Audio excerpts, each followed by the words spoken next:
Hey, Internet. What's up? My name is Dean. You're welcome to Dean on Deck. Is that people are saying like, hey, hope you have a great show tonight. I think Maine Surveyor said something like that. This isn't a show. This is just me hanging out. But welcome. See how I went early? Ha! Take that, Internet people. Always complaining about Dean showing up late. There's a lot of buttons I gotta push, okay? Several. Several buttons. And it's very difficult. It's not that difficult. I'm just hanging out here on my deck and decided let's hang out. Let's talk together. Let's have a good conversation. It's a chill stream, but it ain't that chill tonight. It's not that chill because we got some problems. We got some problems. What's wrong with you people? There are some folks who are just saying all kinds of stuff.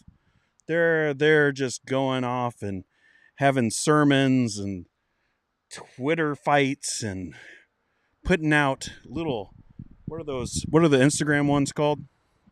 Like the reels, not with the Z. Yes, I'm still in Canada. It's a Z. They're just putting out all kinds of stuff, and they're talking about how their wives can't read, or at least they're not allowed to. Well, I have some thoughts. Like you, most likely, I have some thoughts. But before we get going on this stream, here's what I need from you. I need a couple things. One, just a reminder, let's be kind. We're going to roast them. Oh, for dang sure, we're going to roast them. But I mean, like, let's do it in a nice way. Let's make sure that we're not calling people names, that we're making sure that we're honoring Jesus. Sorry to Jesus juke you right there, but I mean, it's what it's all about, right? So let's make sure that we're kind tonight in how we show how odd and false some of these thoughts are that people keep on putting out there on the interwebs. But so let's just make sure that we're kind. Another thing is to hit the like button. Hit the like button, even if you're just not sure where this conversation is going to go.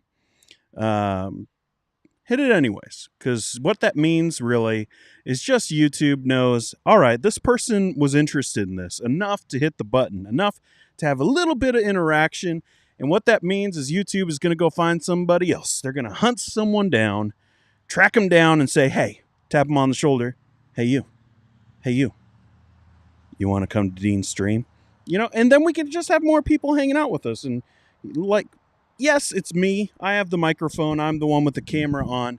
But this channel is all about you guys. This is all about us together. We're the underdogs, right? So we're going to have some people. We're going to have some differences of opinions tonight. We're going to have people who agree with me, people who think I'm a big dum-dum. People who don't say, Dean, you're a big dum-dum. But we all know they think, Dean, you're a big dum-dum. But, again, don't call me a dum-dum. Let's make sure that we're nice. Be nice to me. I worked real hard on putting these cables together. That's not what it's about. So hit the like button. If you're new to the channel, just subscribe. Just subscribe. Just do it. Join me. Imagine what we could accomplish together. Just imagine. We could do so much together. One of those things that we can do together, if you love this channel, if you love it, not if you're like new, not if you're somebody who like just found this, or maybe I've been talking about Dale Partridge or Joel Webbin or, some of those guys, and you're like, oh, this is interesting. This isn't for you, but for anyone who's been like really helped by the channel and just likes what I'm doing here, yeah, help a brother out. I got a link down in the PayPal, or at least it should be there. If it's not there, maybe it's on last week's Underdog Theology or Monday's Underdog Theology. I'm not going to play the video. I know Slightly Reformed wants me to. I'm not going to I won't play the video. Ken Ham. It was pretty funny. I still loved it. I love that thing. I don't care. I don't care if anyone else likes it. I had so much fun doing that thing. And prepare for more, okay? It's happening. It's happening. But if you would like to help out the channel, there's a link to my PayPal. And all that's doing is helping me maybe get a better camera. We ain't close. I'll say that. There have been some people who have given, and I appreciate everyone, whether it's like $2, whether it's more than that, like, you know who you are. Thank you very much. But just letting you guys know, we're not anywhere close. so maybe we will, maybe we won't. It'll go to the channel though. That's the big thing. I need you guys to understand that this isn't about Dean trying to make money. That's what the movie channel is about. It's far away from being anything productive yet, but I'm working on that. But this channel is about community, and if you would like to just help, I think that having a little bit better quality might help. So that's where we're at with that. So if you would like to donate, you could do that. Anyways, that's all the plugs. That's all we're doing today. It's about time that we say hi to some folks. Okay. We're lots of people hopping in. I saw some comments earlier. I forgot to screen grab them. So if you were here like yesterday and you left a comment, I did see it. But sometimes YouTube is like, we don't need those earlier comments. I don't know why. They're mean. But Michelle is here and says, there were other comments before that. And it's not even coming in. It's not even coming in. Sorry, slightly reformed. Gracious Me says, I saw him say he won't let his wife read a book till he has checked it out first. I was shocked, and not much shocks me. Oh, be prepared. Be prepared, because there's stuff coming, okay? We're going to be taking a look at Joel Webbin's stuff. We're going to be talking about Joel Webbin just as a person. We're going to be discussing some more Dale Partridge stuff. All these guys, they're on together.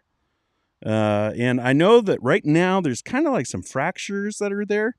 But come on, they're all speaking at the same conference, or at least that's what the poster says. So we'll be dealing with all these guys and just talking about it. I want to know your thoughts as always, so definitely hop into the chat. Okay, let's see. I guess that YouTube had some issues about scheduling this. All right. R.A. Miller's here. Ironically, my wife told me about your channel. Well, thanks. Thanks, Mrs. Miller. I appreciate it. All right, here we go. I didn't know what I wanted to do about this. I saw this coming. I want to apologize. Like, let me go to the zoomed in shot. I want to apologize to everyone tonight.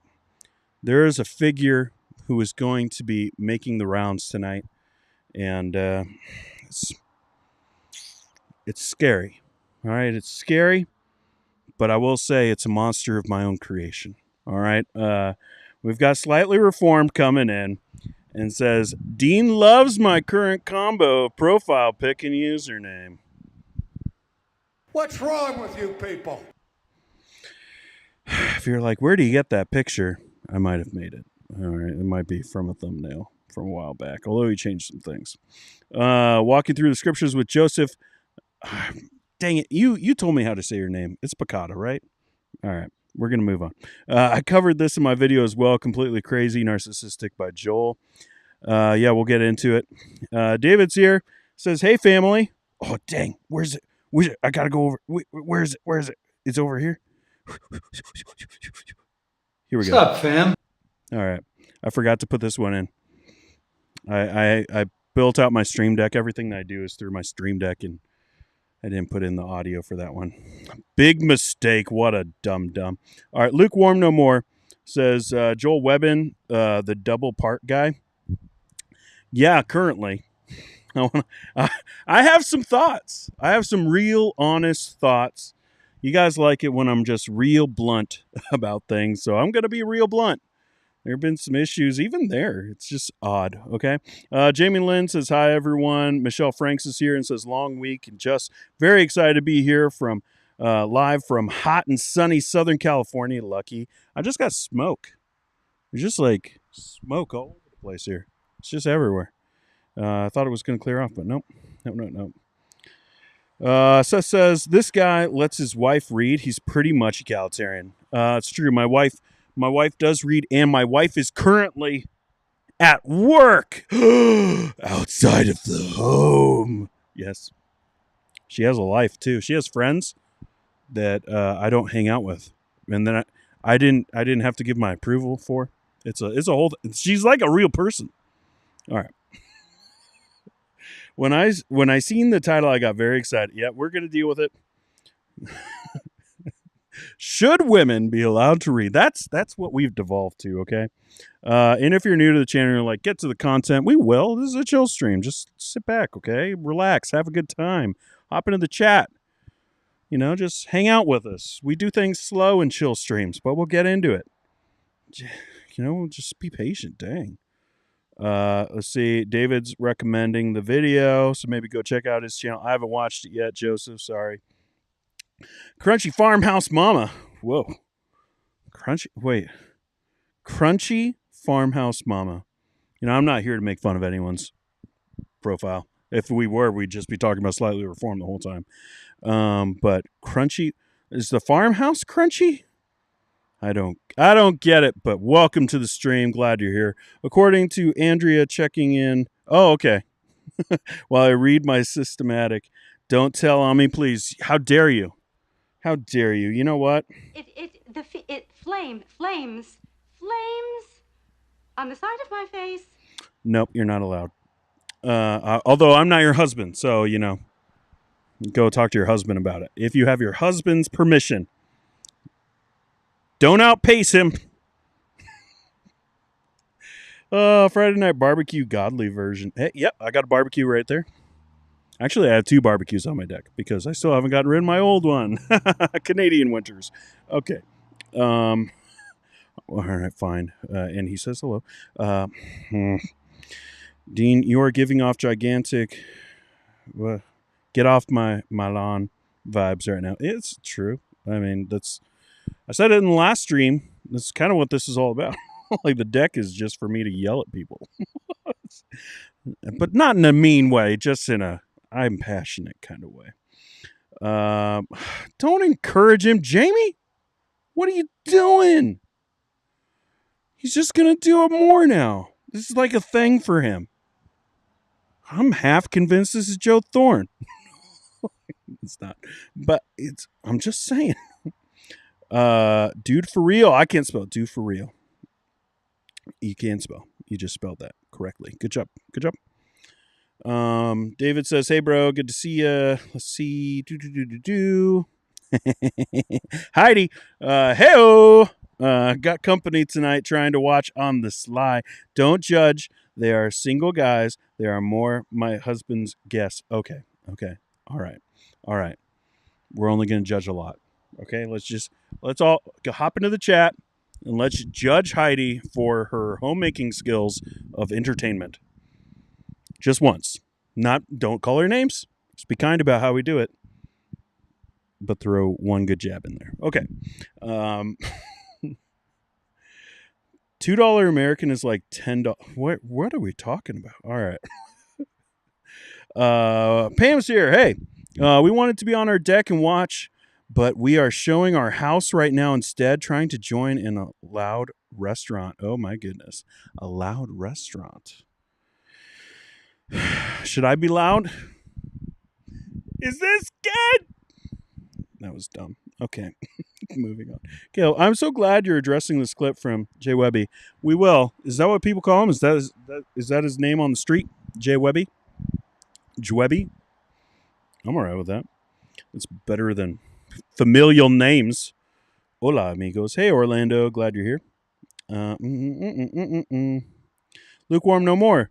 Joel Webbin, like Michael Foster and Doug Wilson, had a baby. Is like Michael Foster and Doug Wilson had a baby. Interesting. Guys, I'm legitimately considering changing my pick to John MacArthur and changing my username to Juicy Mac. Thoughts? I think it's time. Everyone say goodbye to Slightly Reformed. He's banned. I'm going to hit the button. I'm not going to hit the button. All right. Pam says, I burned all my books just to make sure I'm being the best wife of all time. Yeah, that's your husband's mistake. Okay, I said this on Twitter. You guys are all joking about like, oh, whether my wife can read this book, that book. Joke's on you. I burnt all the books. Took all the books, and they all went into the fire. And now she has none. Except for picture books. But we might be getting rid of those too. Skate says, I almost never make it for a chill stream. Well, I'm glad you're here. Lael's here. Happy Friday, bros and sisters. Hey. Nothing Fancy Fishing says the hat is fresh. Actually, it's very dusty. This is one of my favorite hats of all time. And I couldn't find it for a long time. And then I found it behind a dresser. But here it is. Do you like it? I don't even have a typewriter, yo. It's just, I think it's a cool design. And I won it from Bad Robot. It's pretty cool. All right. All right. I'm going to try. We're hopping through. If you have a question tonight, also, if you have a question, you could read it on the bottom there. But throw a Q in front of it, and we can get to it at a certain point of time. I'm trying to hop through, make sure we cover saying hi to peoples before we get going too far. Let's see, where did that one go? Oh, there it is. Pro tip, guys, don't let your wife have a Kindle or Audible account, since she could read a book without you being able to see the title. But here's also the thing. It has a history. So you know what she's read. Some of these books you don't know. You could tell her, you can't read this chapter, babe. But then she'll go behind your back and she'll read it. And it's about an orthodox view of Christology. Why did I say Christology? That was weird.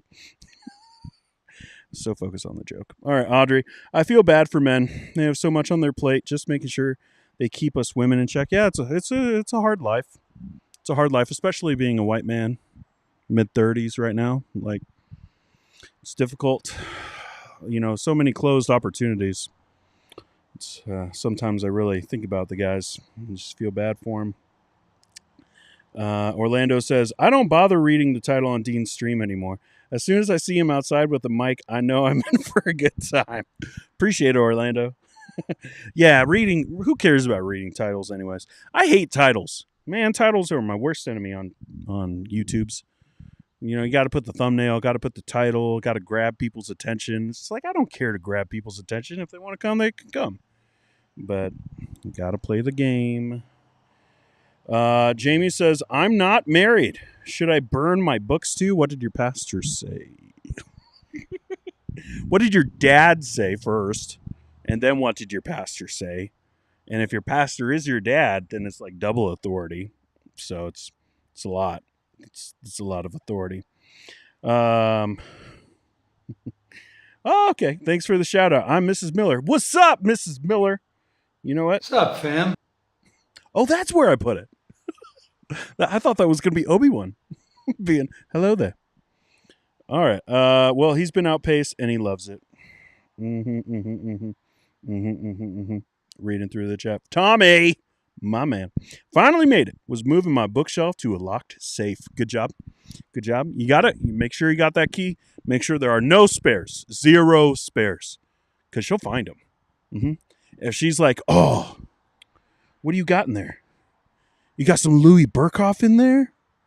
Oh, you got some good old sweet Louis? She'll find it, man.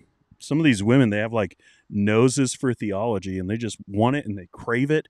And as a husband, you just got to do the godly thing and say, don't you outpace me. Jamie, according to Vodi Bakum, you should still be living with your parents. Yep. It's embarrassing. It is embarrassing. Oh, let's see. Don't stop, Jamie. You're just helping him. You're just giving it to him. Krusty Mac. All right, that one's pretty good. Friendly reminder, Gaston is not the good guy.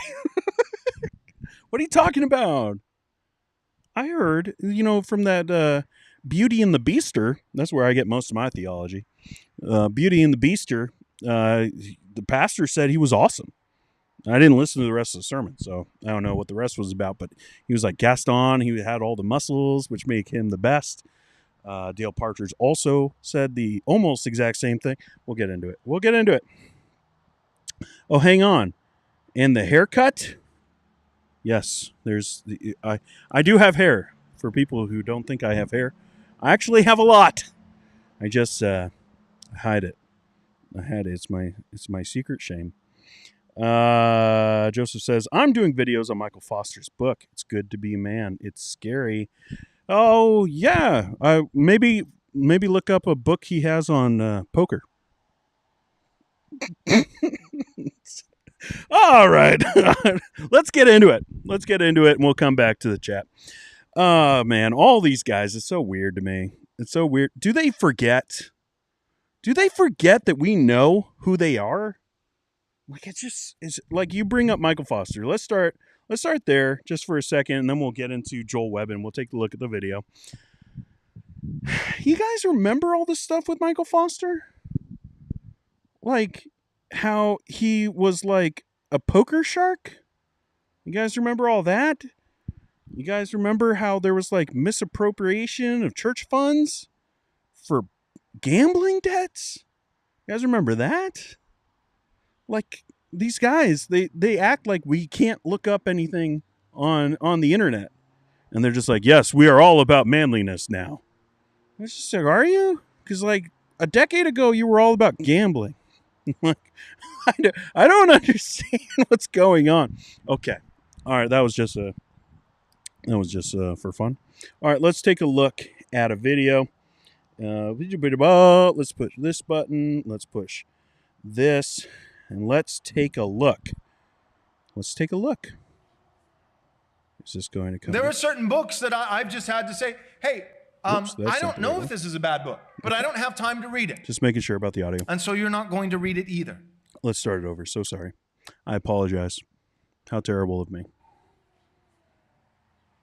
There are certain books that I've just had to say, hey, I don't know if this is a bad book, but I don't have time to read it. Okay. And so you're not going to read it either. What's wrong with you people? Oh, just think about that.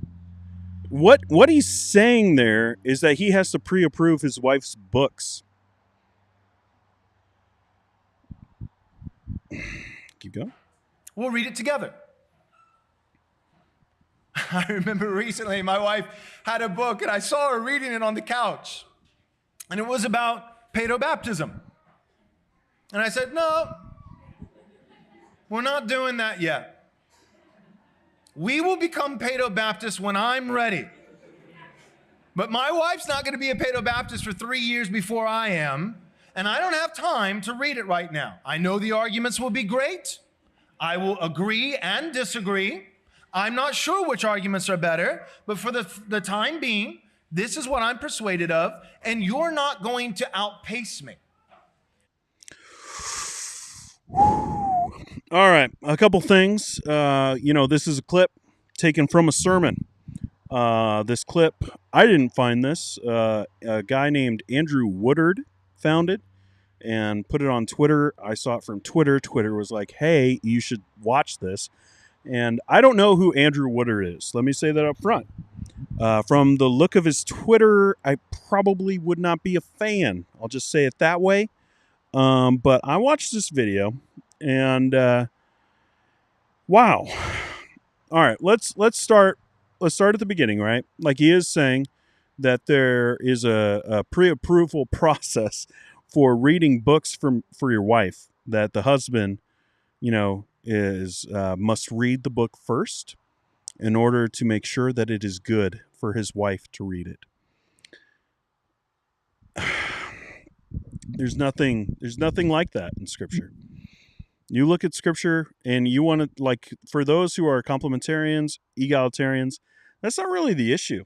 That's not really the issue tonight. This is about human dignity. This is about the Imago Dei.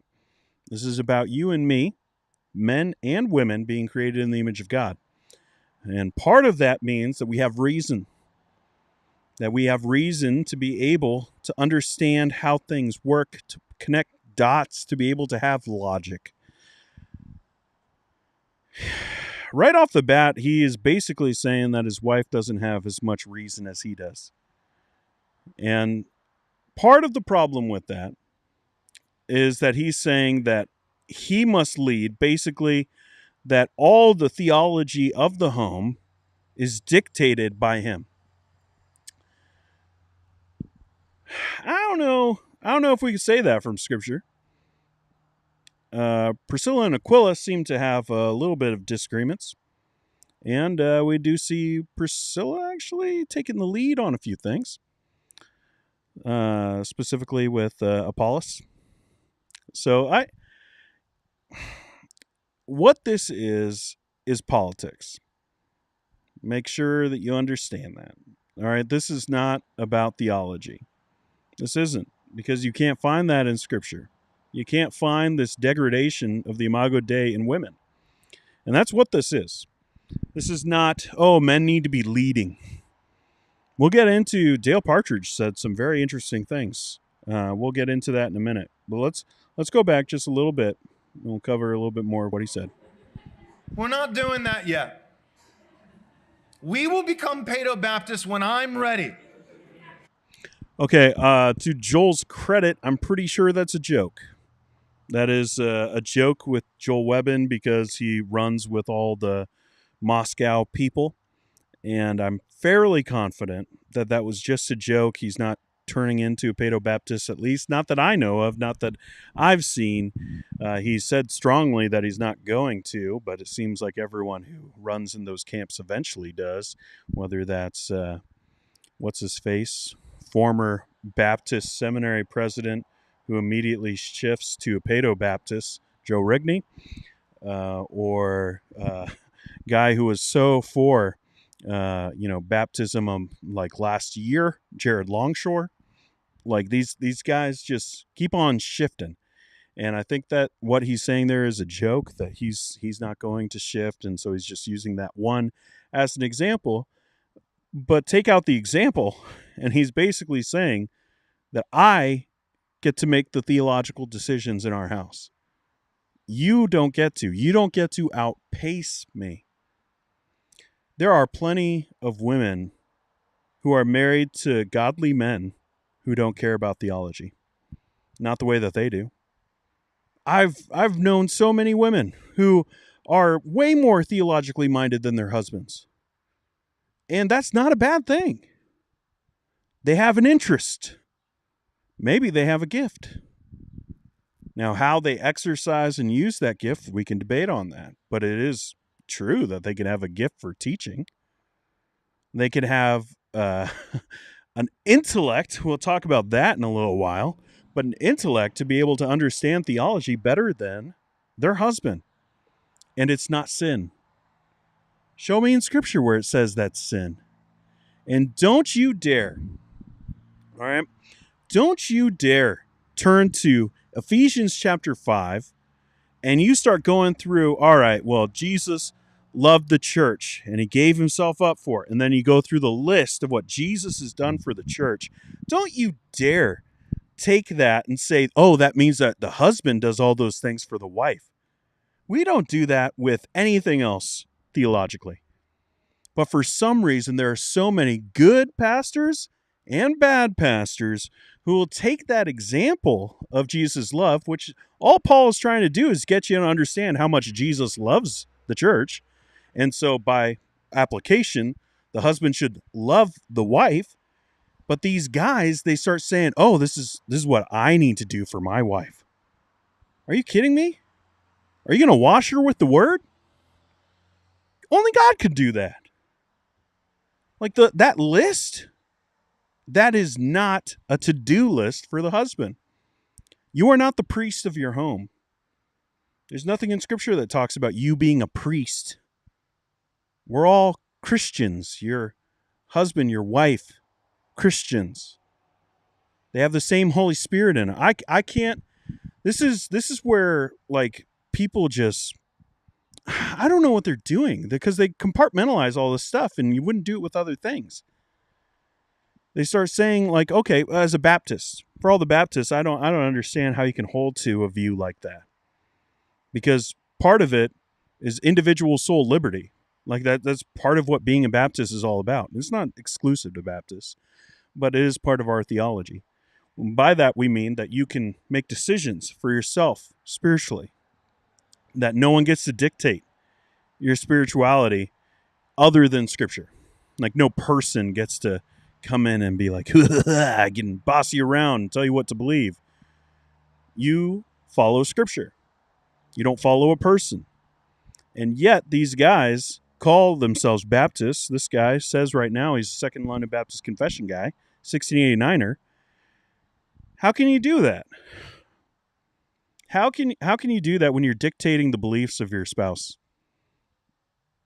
When you're saying you can't outpace me? And if you're so worried about being outpaced, doesn't that say more about you? Am I the only one thinking that? Like, not that spirituality is a race or theology is a race, but if you're putting it into those terms, that sounds like insecurity to me. But my wife's not going to be a Paedo-Baptist for 3 years before I am, and I don't have time to read it right now. I know the arguments will be great. I will agree and disagree. I'm not sure which arguments are better, but for the time being, this is what I'm persuaded of, and you're not going to outpace me. And that's not, for the record, that's not lazy. It can be. And you have to be honest with yourself and discerning of your motives, but that's not inherently lazy. Yeah, it is. How is it not? How is it not inherently lazy to say, you can't outpace me? This is one of the problems that I remember experiencing early in ministry as a young man with lots of other young men filled with zeal for doctrine, zeal for theology, is that they would go around, they'd be reading something, learning something, listening to something, and they would go around the church. And they'd be talking to every household and every individual in the church about this thing that they've been convicted of for 15 minutes. And they would try to be charitable, and they actually thought this was charitable. And they'd say, well, you don't have to agree with me in my position. I do think it's right, but you don't have to agree with me in the position that I've taken. But you have to have a position. Now, what that's called is tyranny. That's tyranny. Do you know why? You might say, well, they're not dictating the position. This is why it's tyranny. Because what you are doing is you're dictating that person's study habits. You're dictating the very hours in their day. I do that with 4 people. I don't do that with you, and I'm your pastor. It would be tyranny. I do not have that authority. Pastors have a very limited scope of authority outlined specifically in the scripture. I have 4 people in my life that I dictate the hours in their day. I dictate what time they go to the bathroom, when we eat, what we wear. They are my children. Those are the people that I have almost limitless authority with. As just a rule of thumb, a general principle, if you're trying to understand authority, first start with spheres. There are 3 primary spheres that are all forms of government. There is civil government, ecclesiastical, that's the state, ecclesiastical government, that's the church, and familial government. And it is a government. That's the home, the family, households. In these 3 spheres, they are not a hierarchy. It is not the state, then the church, then the household. No, they are 3 spheres that exist autonomously, side by side. Okay. Here's the deal. You know, when he's talking about like the kids thing, he made a video. I thought about, like, I actually have it here. We're not going to watch it. Basically him just giving excuses and saying like, well, you should know that my kids are 5 and 6.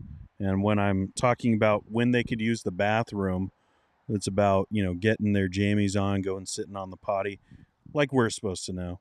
Now, again, this is for his church, but it's online.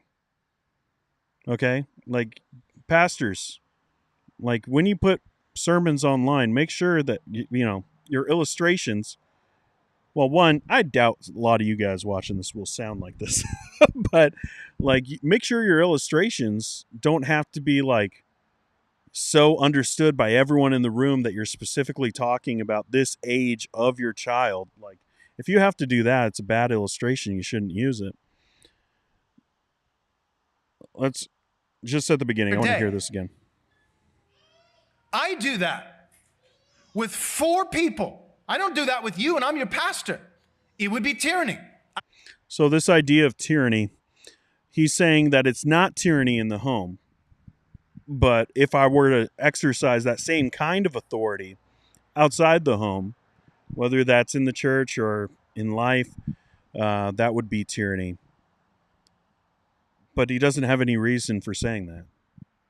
Like, there's no logical reason why you could say it is okay in this sphere, but not this sphere. Now, I'm sure in the context of a sermon, you probably have more that's said there. And I don't have time to go and look up the sermon. Don't really care to. It's not worth it. But when he's talking about this idea of dictating the study habits of others, like, just understand there's no logical reason for why he can say it's tyranny here, but it's not tyranny there. And then also, let's talk about that for a second, okay? You know, there was a joke earlier about his appearance and his like haircut. I have some thoughts. All right, I don't usually do this. I don't like to get personal, but he has scrubbed a lot from the internet. All right, back in the day, I did a video about Joel Webbin on his understanding of the strong and weak brother and drinking and things like that from Paul in Romans. And so, I did a little bit of research on the guy. I didn't really know who he was. I just saw a video, and honestly, YouTube recommends quite a bit of content to me that's similar to mine as far as like a Christian podcast. Like, they send it my way, even though I don't really like all of them, but I was interested in what he had to say on the topic. This was like a year and a half ago at this point. I've been doing this for a long time. But I did a little bit of research on the guy, and one of the things that you can do on YouTube is you can look at videos, and then you can hit oldest. Don't do it with mine. There's a lot of dumb videos there. All right. I wasn't very good. I got better. Still not very good. But I did that with his videos. The guy is a different person. He is a completely different person. And this isn't from a decade ago. This is like 3 to 4 years ago. This was right before the pandemic. The guy looked, sounded, and preached like he was Darren Patrick. All right, he was an Acts 29 guy. And like, there's still stuff that you can find online about him in Acts 29. But just do a Google search on the guy. The guy changed literally everything about himself. The way he sounds, he doesn't sound like that. All right, and you could be like, oh, people sound different when they get in a pulpit. Yeah, I know. I learned how to preach at the very, again, independent fundamental Baptist roots. I learned how to preach from a Christian drama teacher. Okay, I know that I have a voice that I could go into, and even on these videos, sometimes I find myself slipping into it, and I'm like, that's so dumb. I hate it. But it's kind of ingrained in you. There's like a preacher voice that you can slip into. Some of you pastors, you know exactly what I mean, or people who speak publicly a lot. You just have a voice that you just slip into. That's not what he's doing. This isn't him. This was a choice. Again, I don't like to get personal. I don't know why he did that. But I will say it was a calculated choice for his appearance, for his voice. You can go onto YouTube and you can find the video of him on his Twitter going through and explaining what he meant by this and how it was an attack by these guys because they're trying to claim turf in, like, after John MacArthur dies. I don't know. This is stuff that he brought up, okay? This was not like anyone saying it and he was like, oh yeah, I don't know why you need to bring up like a turf war. And like, if that's where your mind goes right off the bat, I'm concerned about like what you're trying to do.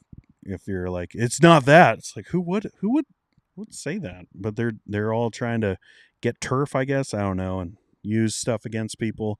That's what he said in his video. But if you watch that video, that's his voice. And sometimes he slips into like this preacher voice, but like, this ain't it. And like, in the past, in his sermons that are now deleted, and again, this wasn't from very long ago. He's only been in Texas for a little while. He was in California before that at Response Church, an Acts 29 church plant. And I mean, he looked totally different, sounded different, wore very different clothes, and like you can change your mind on things, but if you're changing your voice, like then I start going like, what's going on here?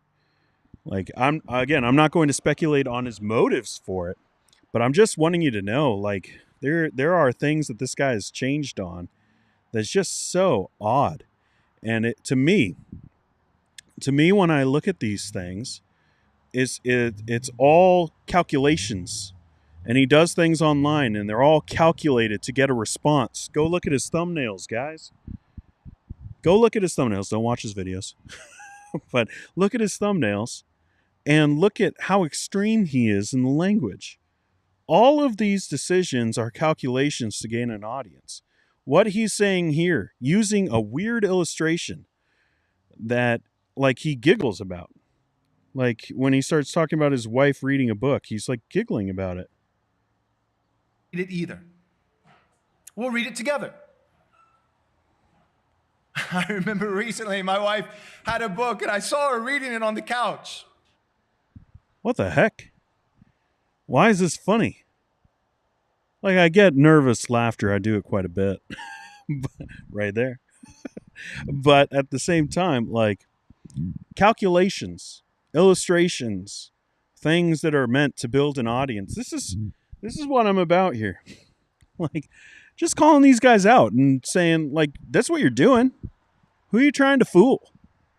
Like you're just trying to gain an audience, and you're using these extreme methods, this extreme language, these extreme positions in order to gain extremists. And it's working. It's working. His church is growing. Now, I'm sure that, like, I'm not saying he's not a Christian. Like, he is a Christian, at least from his theology, I believe. He's a Christian. He hasn't given in on federal vision yet.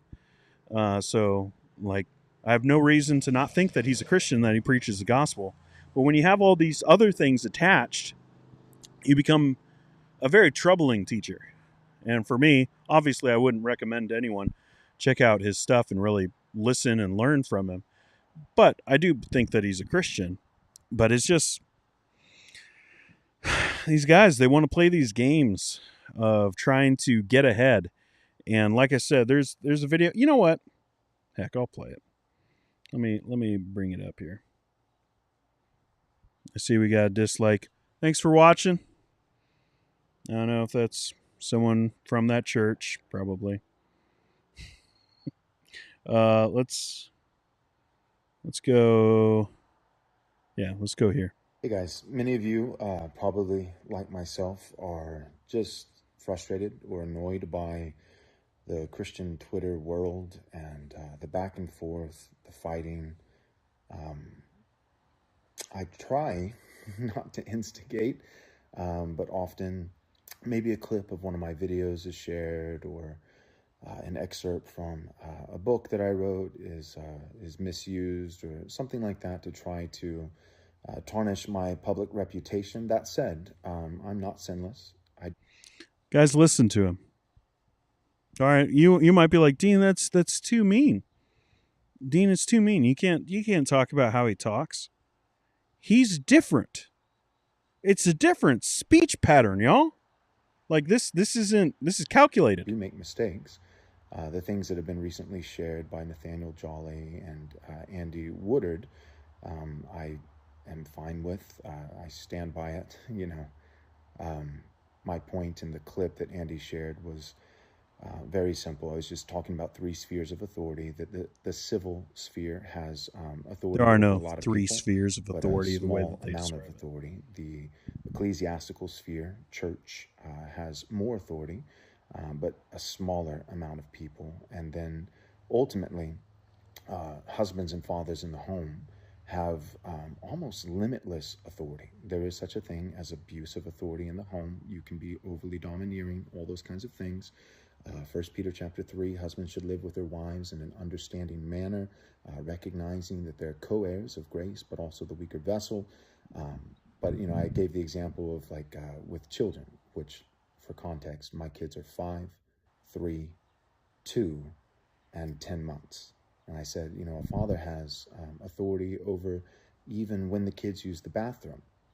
And of course, what I'm saying in that is at bedtime, you might say something like this: hey guys, before we put on our jammies, it's almost time for bed. Let's go potty. We don't want to wet the bed. So everybody needs to sit on the potty and let's try to go potty before we put on our jammies. I've thought about this. I would love to know.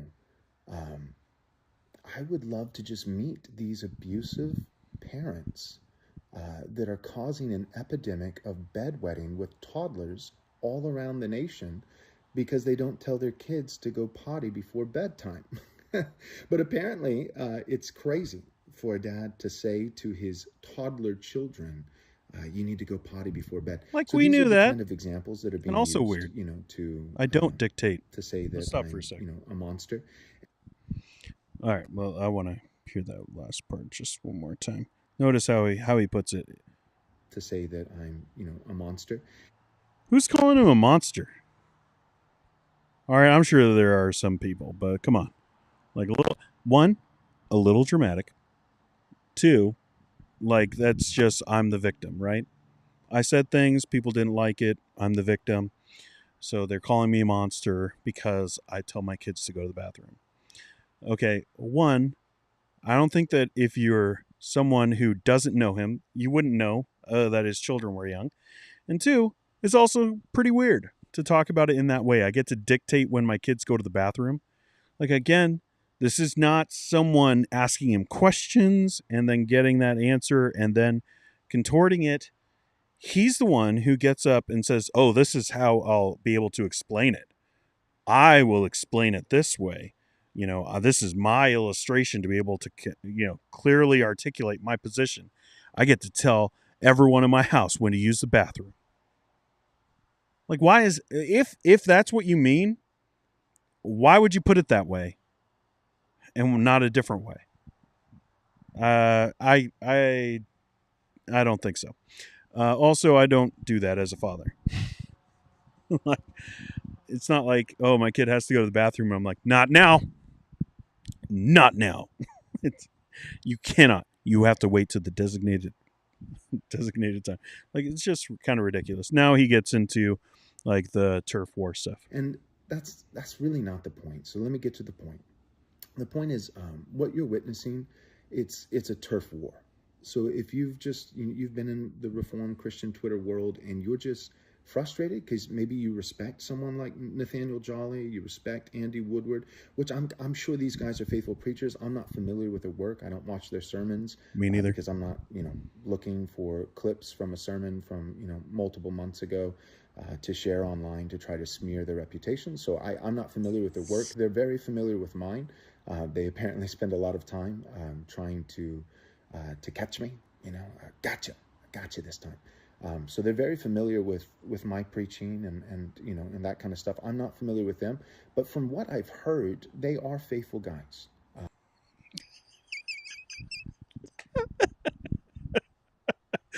I'm sorry. I can't take that seriously.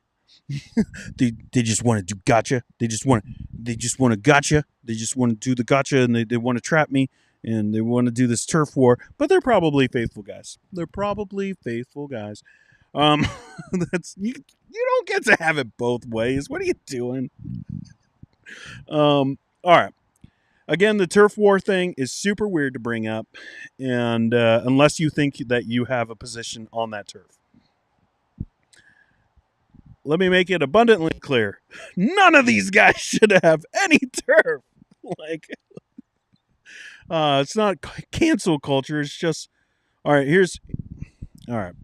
How deep do I want to go with this? There is no turf. All right. The turf that they thought was turf, that wasn't land. That was a bunch of ships that got together for a little while, and then all those ships decided to undock, and they all went their separate ways. Some of those ships got into smaller boats and started going even further. There is no turf. Like, these guys who think that they're the heirs to the thrones of R.C. Sproul and John MacArthur and John Piper. No, you're not. Those were ministries, that existed and continue to exist and will continue to exist in different forms. But those days are gone. Like those days died with T4G. And I don't like saying it, but these guys think like, oh, I'll be able to have a big following. We're all fighting for those spots now. No, you won't. Not in the same way. But it's just weird to me. But then also to be like, oh, I'm going to disparage these guys, but they're probably faithful guys. Nope. And one thing I will also say, I am so sick and tired of these guys who get on, they turn on their own cameras, they turn on their own podcasts, and they basically say the craziest thing that pops into their head. And even if these things that they say have any sort of reality attached to them, they take it to the most extreme way. And they just say it in the most extreme form to be able to get traction. And then they show up on these little videos or in blog posts and they're like, but it's not what I meant. And they're so soft-spoken all of a sudden. And it's just like, you were just screaming your head off over there. Like, what do you, are we supposed to take you seriously now that you're like sitting on your couch? I'm reserved now. Like, I don't want to make fun of people in their tone of voice, but it's just, come on. I just saw my in-laws. We live pretty close to them. It's pretty awesome, actually. They're probably like, what the heck is Dean doing on his porch?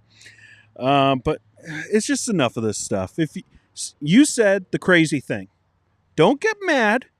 Don't get mad when people start sharing the crazy thing and say it's crazy. You said the crazy thing. Take responsibility for the crazy thing. Whether you agree with it or not, just say it and be like, I made a mistake, or I still believe that, and move on. I'm sick and tired of these people using like, how I can't believe they're attacking me. They're attacking me. How? They shared my sermon. It flames on the side of my face. I feel like I'm taking crazy pills. You put it on the internet, bro. You decided this would be a good thing for me to put on the internet.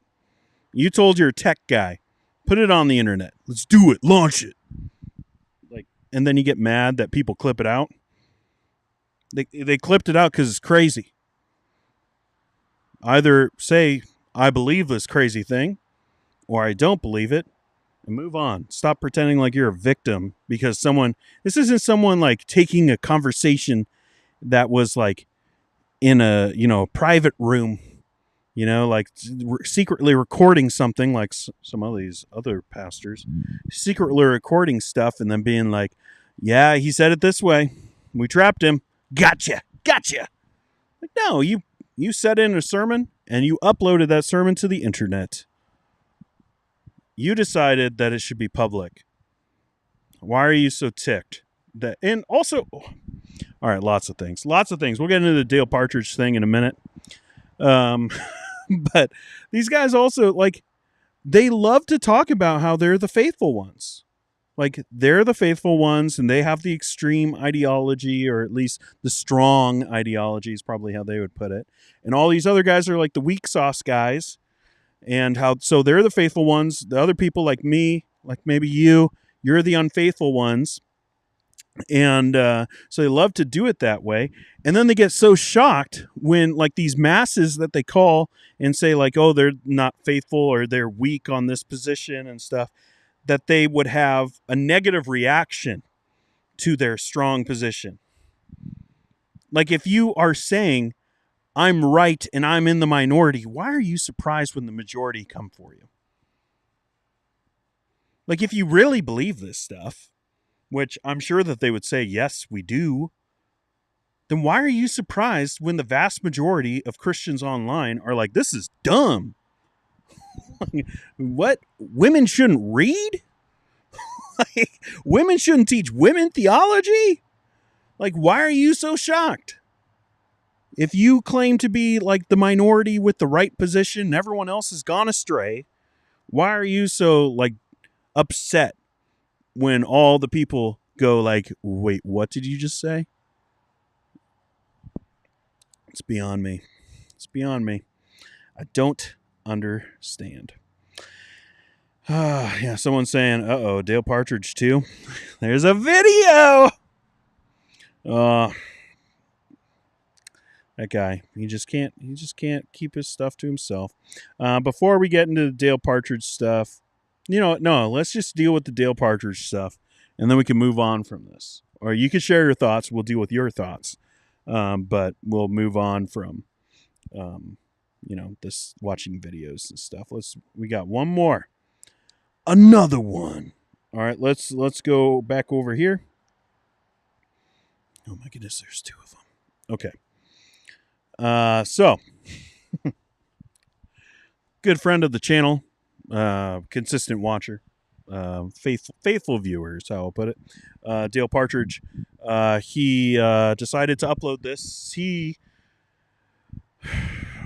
Let's just watch it. I'm not even gonna try. All right, here we go.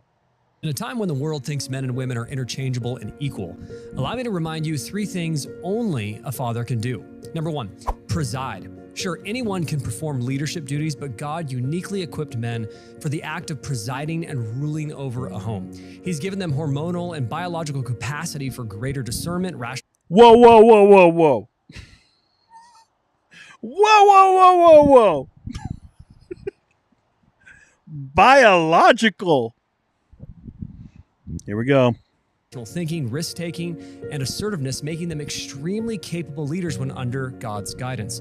Number 2, protect. Fathers have been endowed with denser bones, larger muscles, wider shoulders, and a 41% stronger grip than women. Even more, fathers have significantly higher levels of testosterone, making them superior in situational awareness and approximately 5 to 10 times more capable of aggression and violence in life-threatening situations than their female counterparts. Number 3, provide. Men are proven to be more resourceful when it comes to furnishing the needs of their families.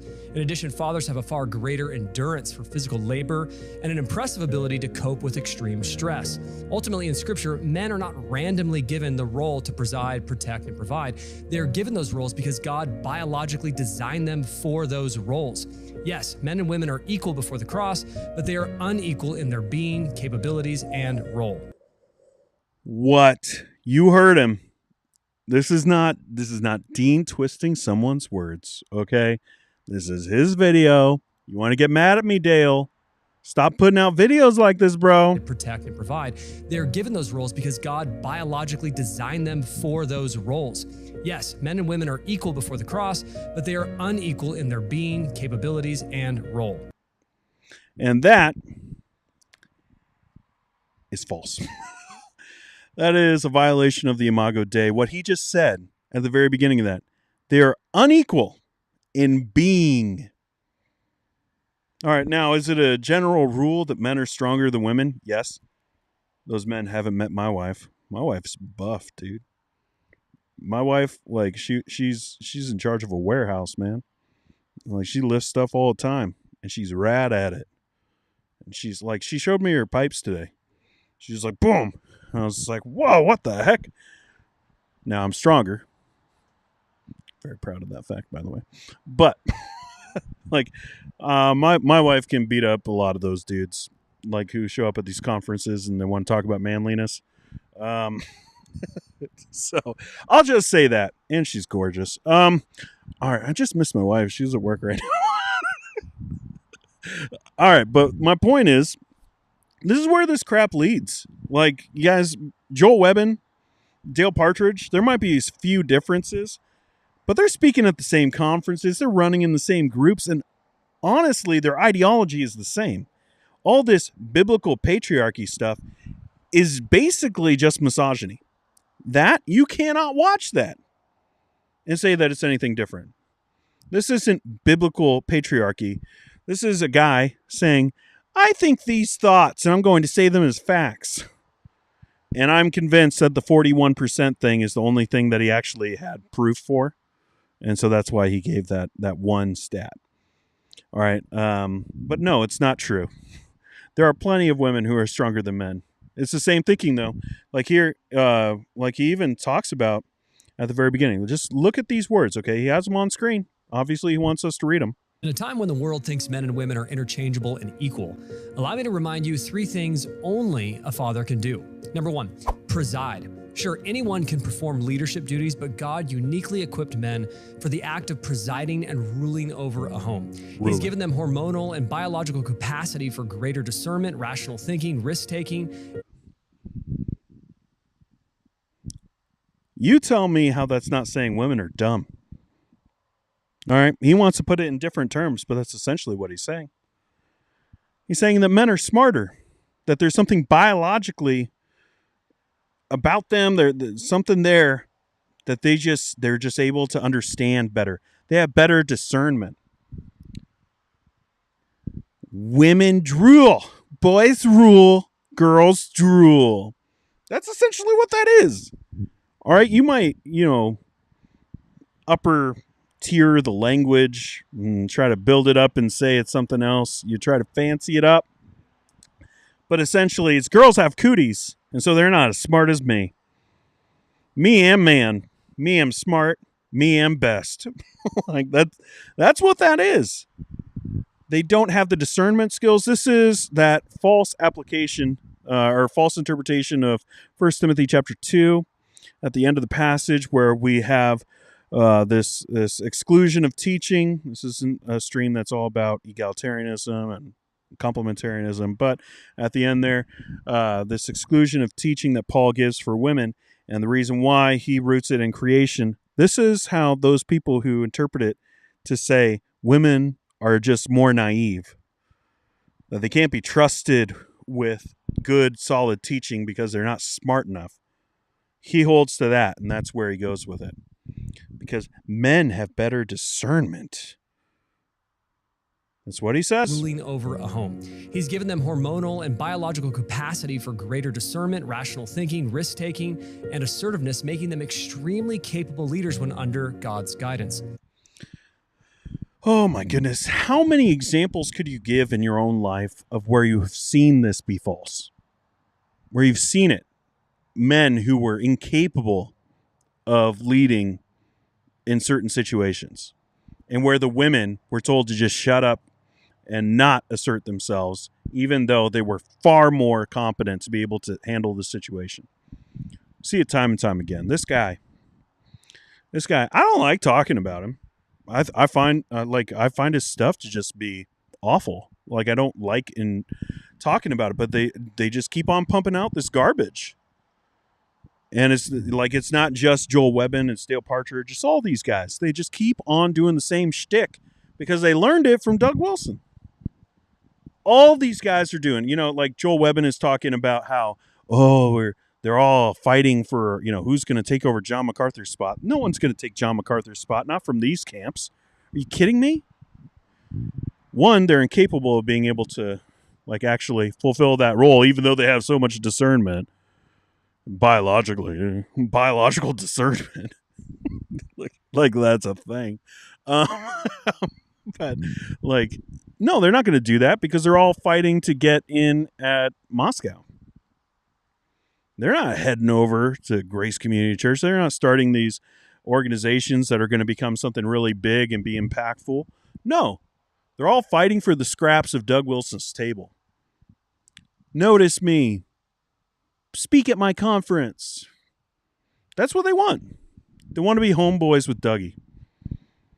And they're all saying the same junk. They're just saying it in different ways and random thoughts that they have that are based in no sense of reality and not in Scripture. Where's the Scripture for a guy who wants to talk about relearning Christianity, being reformed by the Bible? Nope. You're not going to find it in any of those clips because it's not what they want it to say. Chill stream. Chill stream. All right, let's actually, I'm going to work my way up from right at the bottom. Dylan is here. These patriarchy fellows are practicing softball Sharia law. Basically, yeah. I'm also glad to see you here. James is here. Do you do videos on topics that don't attack other people? I don't know who you are. Banned. Bye, James. Lael, both men and women are capable of being either great in discernment or not as great. Yeah. Like, there's nothing about your biology. Believe me. All right? If there was, men would have found it, and men would have been like, this is what it is. You think that there are like there's like this thing about like the physical body of a man that makes them better to be able to rationalize, and scientists are just holding that back? The men who are in charge of most of the world, that they haven't been like, let's release this information? What? No. And also, these guys don't care about science. Like, in no other way. Like, it's so funny for these guys to be like, okay, well, like, let's look at studies, and we can know this from nature. And then they're like, they look at nothing else that way. It's just such a double standard, and they mock other guys who do. Hey. It's going to be Phil who takes over, I bet. No, it'll be one of the young guys eventually. One of the dudes. It'll be Mike Riccardi or somebody like that. Pamela says, I have a tent peg and I'm not afraid to use it. Going full Deborah. All right, fine. Message to men. If you want more traditional roles in gender, which is fine, then practice chivalry, humility, and sacrificial love. It will prevent you from becoming like this. Let's make sure we're not calling people names, okay?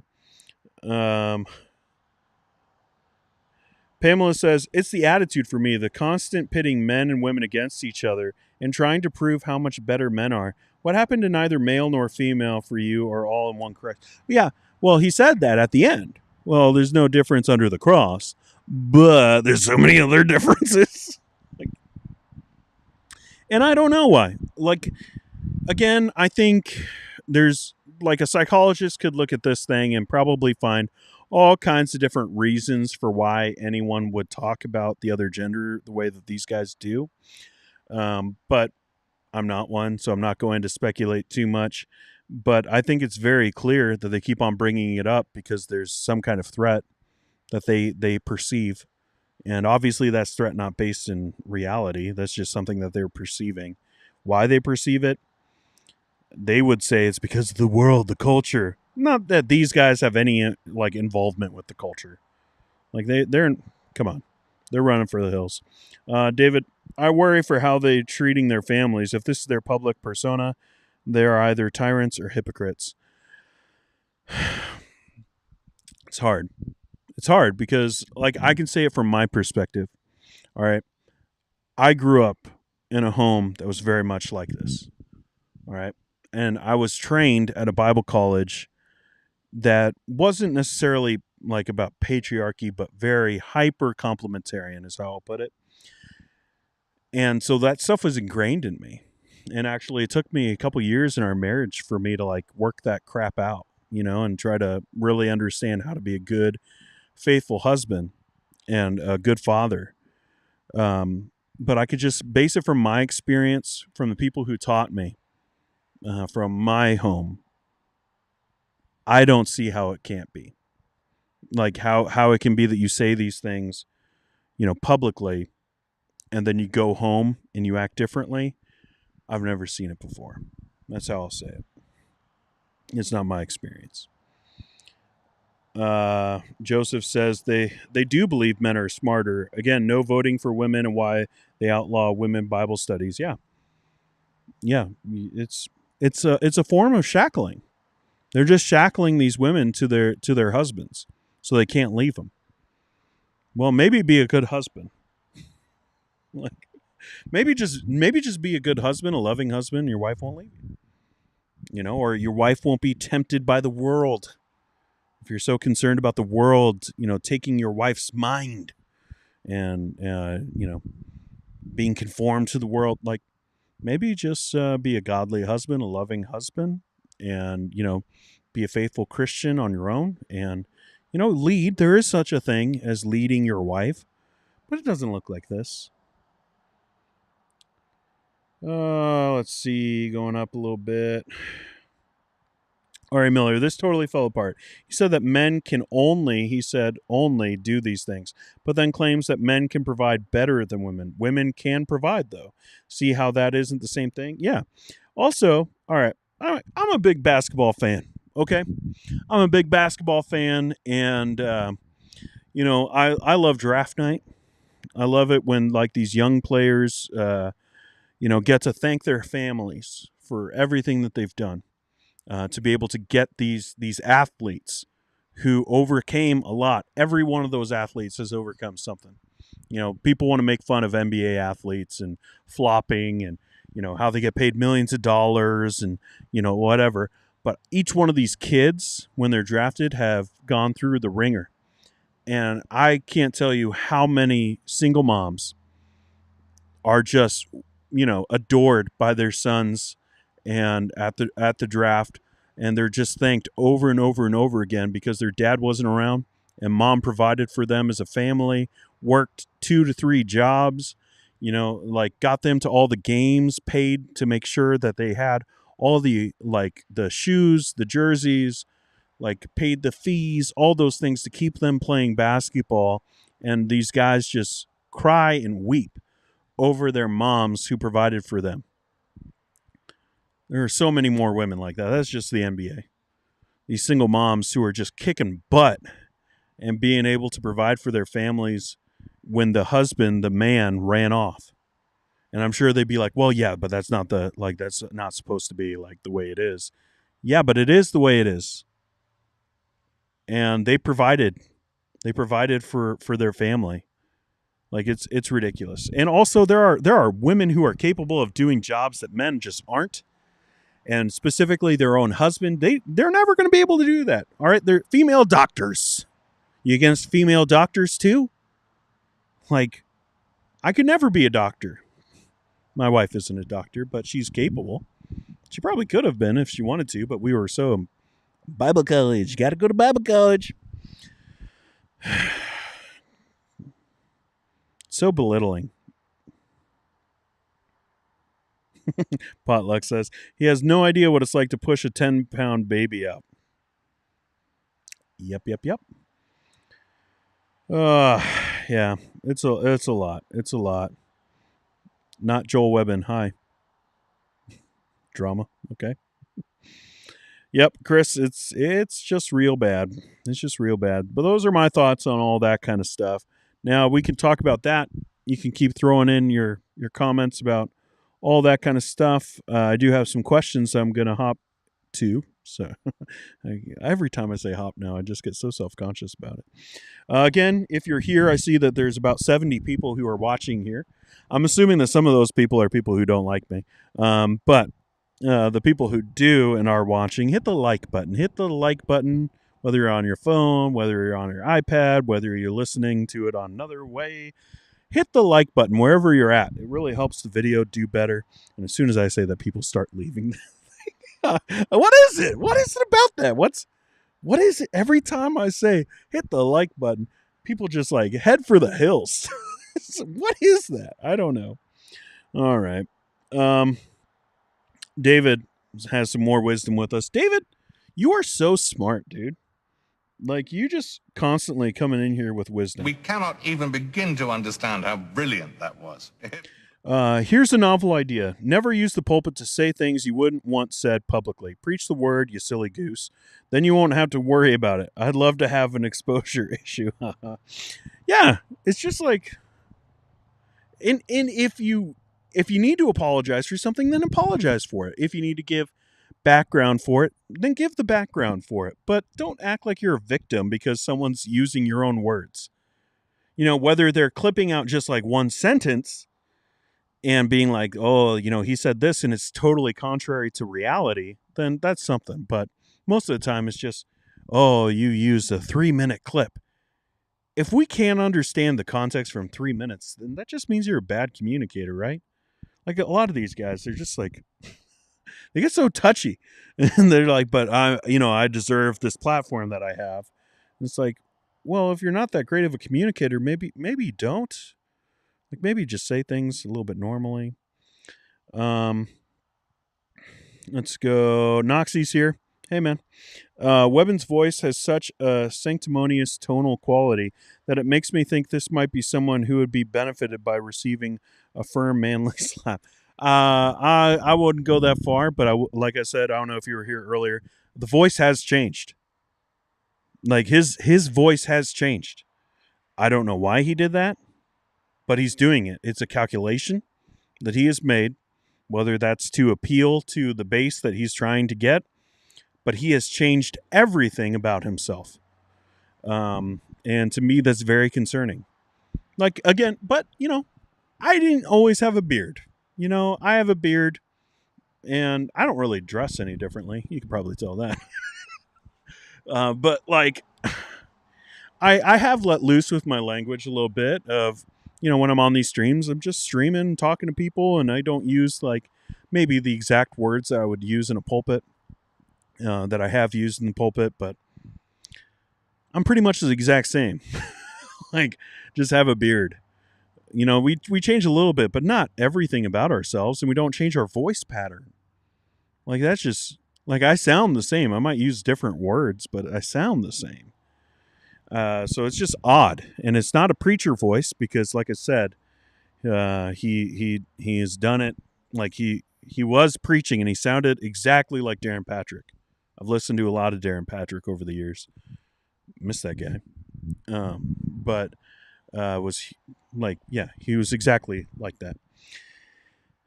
Iron Man is right.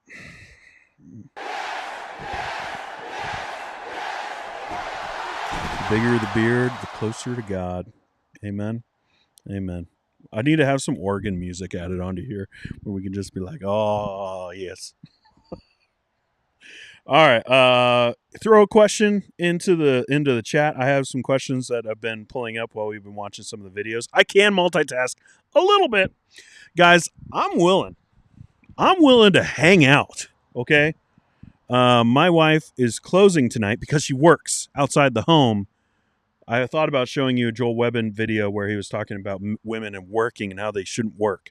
That was this week. That wasn't something from a long time ago. That was this week on Cross Politic. He went on. I saw it. Was like, oh, I wonder if he's going to be talking about all the drama from this video. Nope. But he decided that he wanted to talk about how women shouldn't work outside the home. So my wife does, and so she's working right now. And I do have to give an insulin shot to my middle child in about 45 minutes. But we could just even do a little break then, and we could just continue to hang out. I'm willing to hang out for as long as you guys want to hang out. So throw the questions in and settle in for a good time. All right. I don't know if it's that good, but nothing fancy fishing. I don't know why that's so hard for me to say. A lot of things are, though.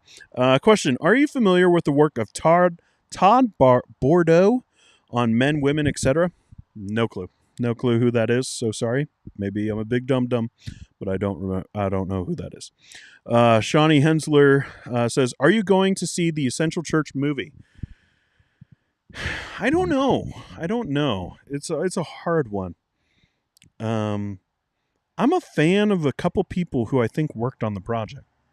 I know that sounds super weird. I'm talking about people who do like the video production and audio and some of the like that kind of stuff, graphic design, like that. Those, like, I think that there are some people that I know who worked on it. But the messaging, obviously not a fan. All right. I've talked about that before. We've had other documentaries made, and I watched those. I don't know, because they're doing it in church, or they're doing it in theaters, some places, churches in others. But I'm not making a trip out to see it. If I'm going to see it, I'm going to see it online. So, I might check it out once it comes out and maybe do a video about it. If there's something that I feel like there's important to it.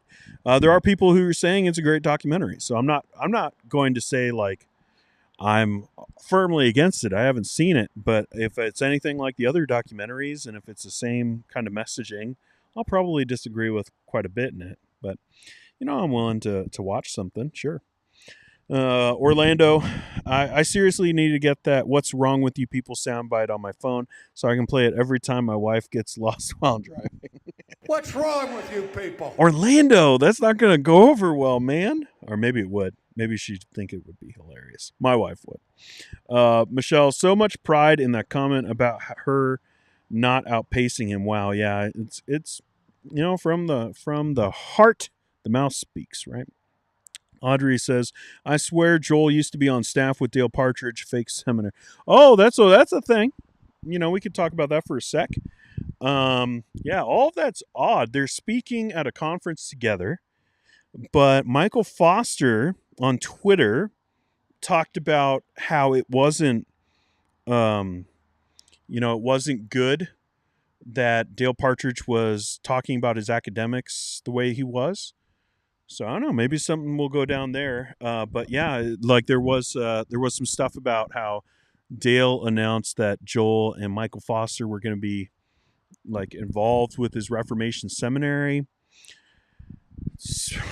That world is very small, and it's kind of fracturing right now. At least that's like from the outside looking in. So we'll see what happens with all that. Question, please point me in the right direction for solid commentary on that Ephesians 5 passage, especially the husband is the head of the wife. Thanks, brother. Harold Hayner, I think, has the best commentary on Ephesians. It's a big old book. When I preached through that book, I did a bunch of research to find the best one, and Harold Hayner is who I came out with. And I loved it. So I would say that would be a good commentary for you to get. But if that's too expensive or just not able, the Tyndale ones are great. Like people like belittle the Tyndale series, but the Tyndale series is awesome. They're all cheap and they're good. It's consistent. Winsome Pickett is here and said, retired speech teacher here. One of the first things I noticed about Joel Webbin is his accent. It's an accent that doesn't exist in nature, which usually means the speaker is affecting their accent. Yeah, I think that's pretty clear. I remember like the first time I heard him like being like, where's this guy from? Because like he's from Texas, right? He's in Texas, but he's from New Jersey, I think, is how that ended up. I've done a little bit of research, but I don't know everything about the guy. But yeah, he is definitely doing something to affect his voice, because there was plenty of video before it got scrubbed from his own channel. He sounded very different. I wish I had saved some of that stuff.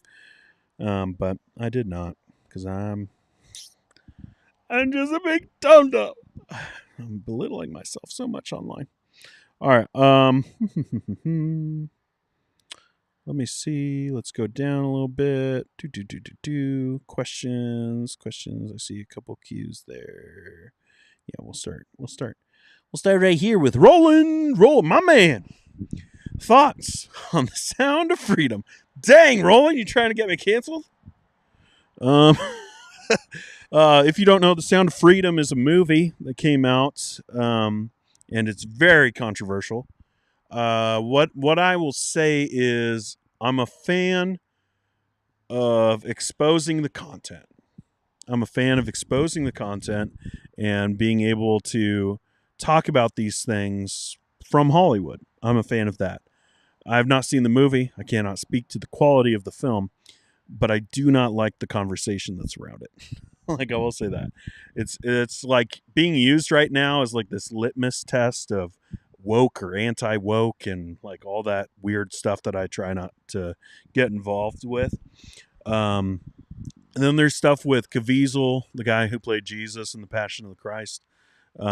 He's the main guy in this movie, and he has a lot of baggage of different stuff. So, I haven't seen it yet. I've seen a lot of the dialogue on it. There are people who say it's a really good movie. But a lot of times when people are talking about this, they're not talking about the quality of the film. So, David, wow, Dean, the radical feminist here. I'm so feminist. It's a yep. Maybe. Potluck. That's really odd. He said that on Cross Politic, considering Doug Wilson's daughter has been a teacher for a long time. Yeah, well, not at Joel Webbin's church. That's what he said. He said that it can be okay, but in most cases. And when someone uses words like language like that, what they're really saying is like, I don't want to be pinned down on this thing, but it is this thing. Like when they're like, in most cases, what they mean is basically every case, and just leaving a little bit of wiggle room there. But yeah. The cars look trippy when they drive by. What film rate are you filming in? LOL. It should be 30. Are they trippy? Maybe it's just because there's blur. No. I don't know. Maybe. So that's the kind of stuff I pay attention to in videos too. Michelle says, love Todd. He did a great exposition on Ephesians 5. So talking earlier about Todd, what was it, Barstow? Let me go back over there. Todd Bordow. Yeah. Okay. So Michelle's saying that Ephesians 5 commentary is good. Bam. How did you think married couples should make decisions? Does the man get the final say? I promise this isn't a trap. You know who would say that? Someone who is saying that it isn't a trap. It is a trap. That's how it always is. I'm going to get a little bit quiet because there's people walking by and I feel a little nervous. I'm just kidding. I don't care. All right. How do you think married couples should make decisions? Together. If you want to be a happy couple and be able to like not have any aggression or just ongoing resentment, you got to make big decisions together. Now, if it's a small, tiny decision, like one, you need to hear everybody out. So like husband, wife, they need to talk these things through, whatever the decision is. If we're talking about decision making, we're usually talking about stuff that affects everybody. Those things need to be like properly communicated, not hidden, not in like, just little text messages of, oh, I'm thinking I'm going to do this. And then like people get mad at each other. They should make those decisions together. Now I do think that there's at the end of a road, that there might be times when you can't agree. And in those situations, like if the husband is having like that final say and being like, well, I have to have the final say. I just don't see how it's a good thing for the marriage. Like, I'm not saying that like there isn't something about a man being able to have a decision, but if like I think that could be, but I just don't see how it's going to be healthy for your marriage. If like, what is that? Like, are you talking about moving? Like you're talking about moving someplace and your wife wants to move here and you want to move there, and you end up moving to the place that the husband wants. Like, what is that going to do to your marriage? Like, okay, you can talk about submission, but like, isn't that just selfishness? Like if you're both doing your job and you're submitting to one another is what Paul says in Ephesians, and the husband is loving the wife, then I think you're going to be able to make those big decisions together. Now, if it's like a little one on which TV to get, who cares? Like that's usually where I would go. But if one of them is dictating over the other, then I would say that's probably a problem for their marriage that isn't just about that question. Like whether it's moving, whether it's what car to buy, whether it's, I don't know, even bigger questions, how many kids to have, like if one of them is dictating it, then I think that's like there's more going on there. So I think that in small things that there are moments where the husband might be able to just make a decision about something if they're both like, I don't know. If the wife is like literally like, I don't know, whatever you think, then yeah, the husband can make that call. But if it's like they're both passionate about it, like an example again of moving to one place versus moving to another place, and you're like, one of those decisions has to be made, and they're both passionate about it, they should probably move to the third option rather than side with one. Like it's just so many marriages have been ended in that way. So like, is there something to like the idea of like leadership in the home? I do think that, but it doesn't look the way these guys talk about it. And at the end of the day, if you're making decisions based off of that, I probably would question whether you were being loving and like compassionate toward your wife at all and being sacrificial, or whether you were being selfish or not. And then also, like, it's just not wise to make decisions that way, big decisions that way. And so if you can't come to a decision, then maybe just don't make that decision. Maybe stick with the status quo for a while, see how that goes. Junk. I'm thinking of going with the username Juicy Thoughts. I want to ban you so bad, dude. Oh, it's getting out of hand. I feel like I'm taking crazy pills! Can you explain federal vision? No, I'm not. I have a video about it. That's what I'll do for stuff like that. It's way too much. I don't want to go into 20 minutes of talking about it. Thanks for the question, Joseph, but I do have a video, as I think you know. But yeah, it's a whole can of worms, and now I've already dealt with the cans of worms. They're already out. They're free now, and now we're just chilling. So you can watch the video that I have. It is Doug Wilson, and he has like SpongeBob, and he's like, me, like, oh, he's a heretic, like making fun of people who call him a heretic. And it's me pointing and being like, is this me? And I talk about federal vision there. Karen says, you need to look up Todd Burdow's stuff. He was such a great voice for women in a hostile world. I'll look him up. I don't know who he is. I can't spell. Question. Dean, are you a LeBron James fan? Heck yeah, I am. Heck to the yeah, I am. I love LeBron. I will love him until my dying days. Here's the thing. All right, for me, this is the one that gets me in trouble, so I might lose subs for this. Kobe, LeBron, MJ. All right, so Kobe, I think, is the greatest basketball player of all time. I've always thought that, and he had something special, man. Something special. He was a special person. LeBron, I think, is the most gifted athlete I've ever seen. Like, I don't think he has quite the skill as Kobe and the killer instinct as Kobe or MJ, but he has the greater physicality, the longevity, and he's just a seemingly good human being. He's never been in a scandal. The biggest scandal is him having a conference to go to Miami. Think about that. When I was in high school, I had posters of LeBron James in his high school uniform. I watched LeBron's high school games.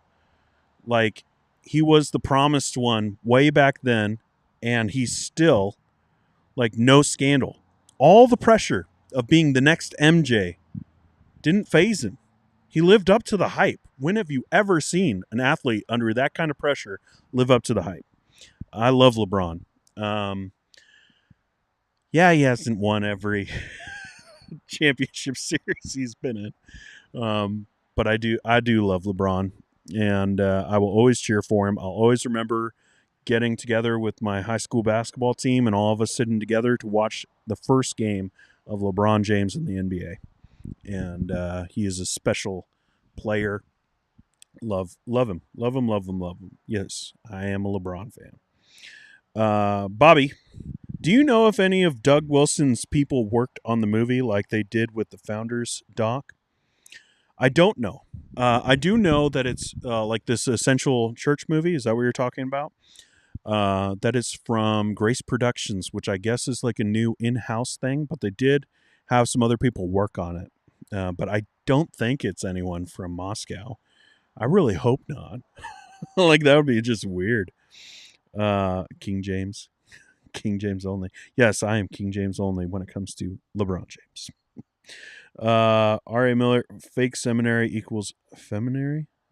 I don't know what's going on.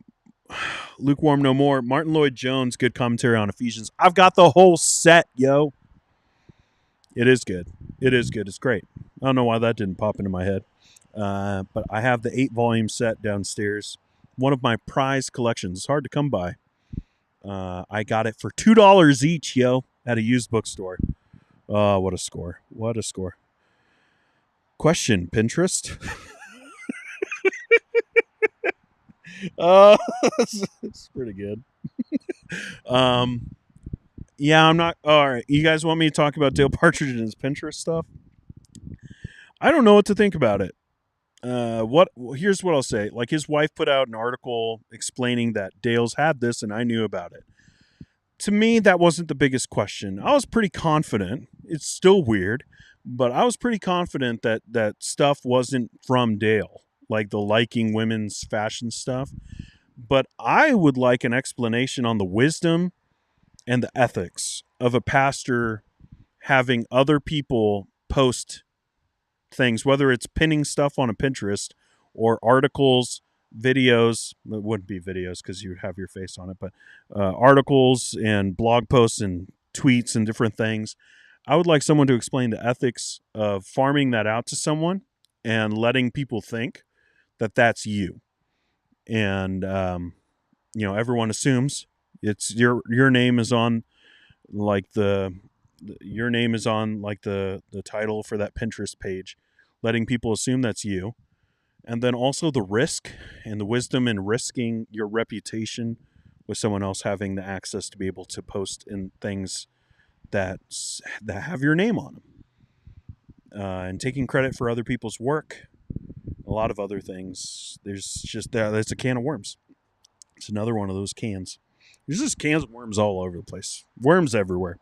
That's the name of this stream now. Worms everywhere. Martin Lloyd-Jones is the GOAT. He's up there. Crunchy Farmhouse Mama. Joel was professor of expository preaching until last week. Joel confirmed to me that he never taught there, not once. That's weird.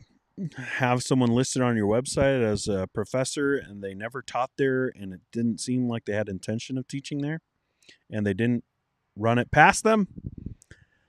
That's weird. Yes, trying to get you canceled. Bobby says, does anyone have links to Webbin's old sermons when he was a young, restless reform guy instead of a Wilsonite? Would love to see how his content and message has changed. To my knowledge, those are gone because they were hosted on his own YouTube page. Again, this is my recollection from a year and a half ago or something like that, maybe a year ago. And he did have them up on his Right Response Ministries YouTube page, and now those videos are all gone. Which I do remember talking a little bit, like having a comment and just saying something, and then next thing you know, they're gone. So I don't know if those things go together.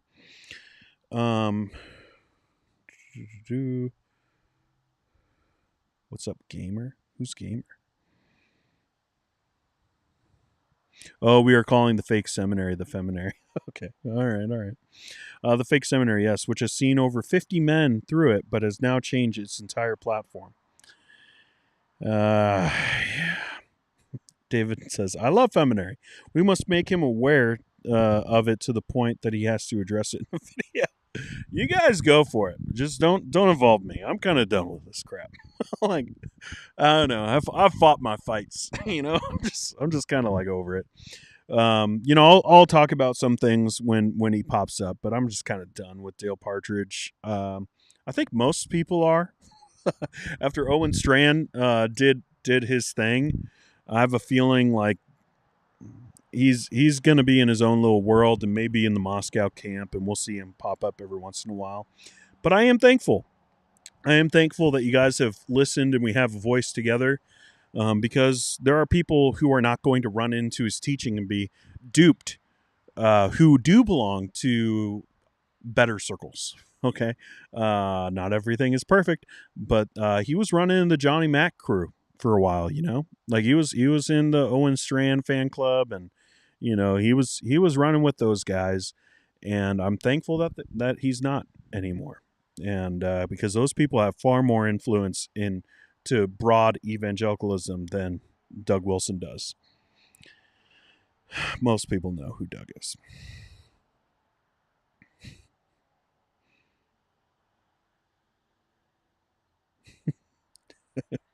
A lot of talk about usernames. Does anyone have questions? Like, not. I guess that's a question. Who's Soggy Papa? I don't know. This is where the chat is gone. Okay.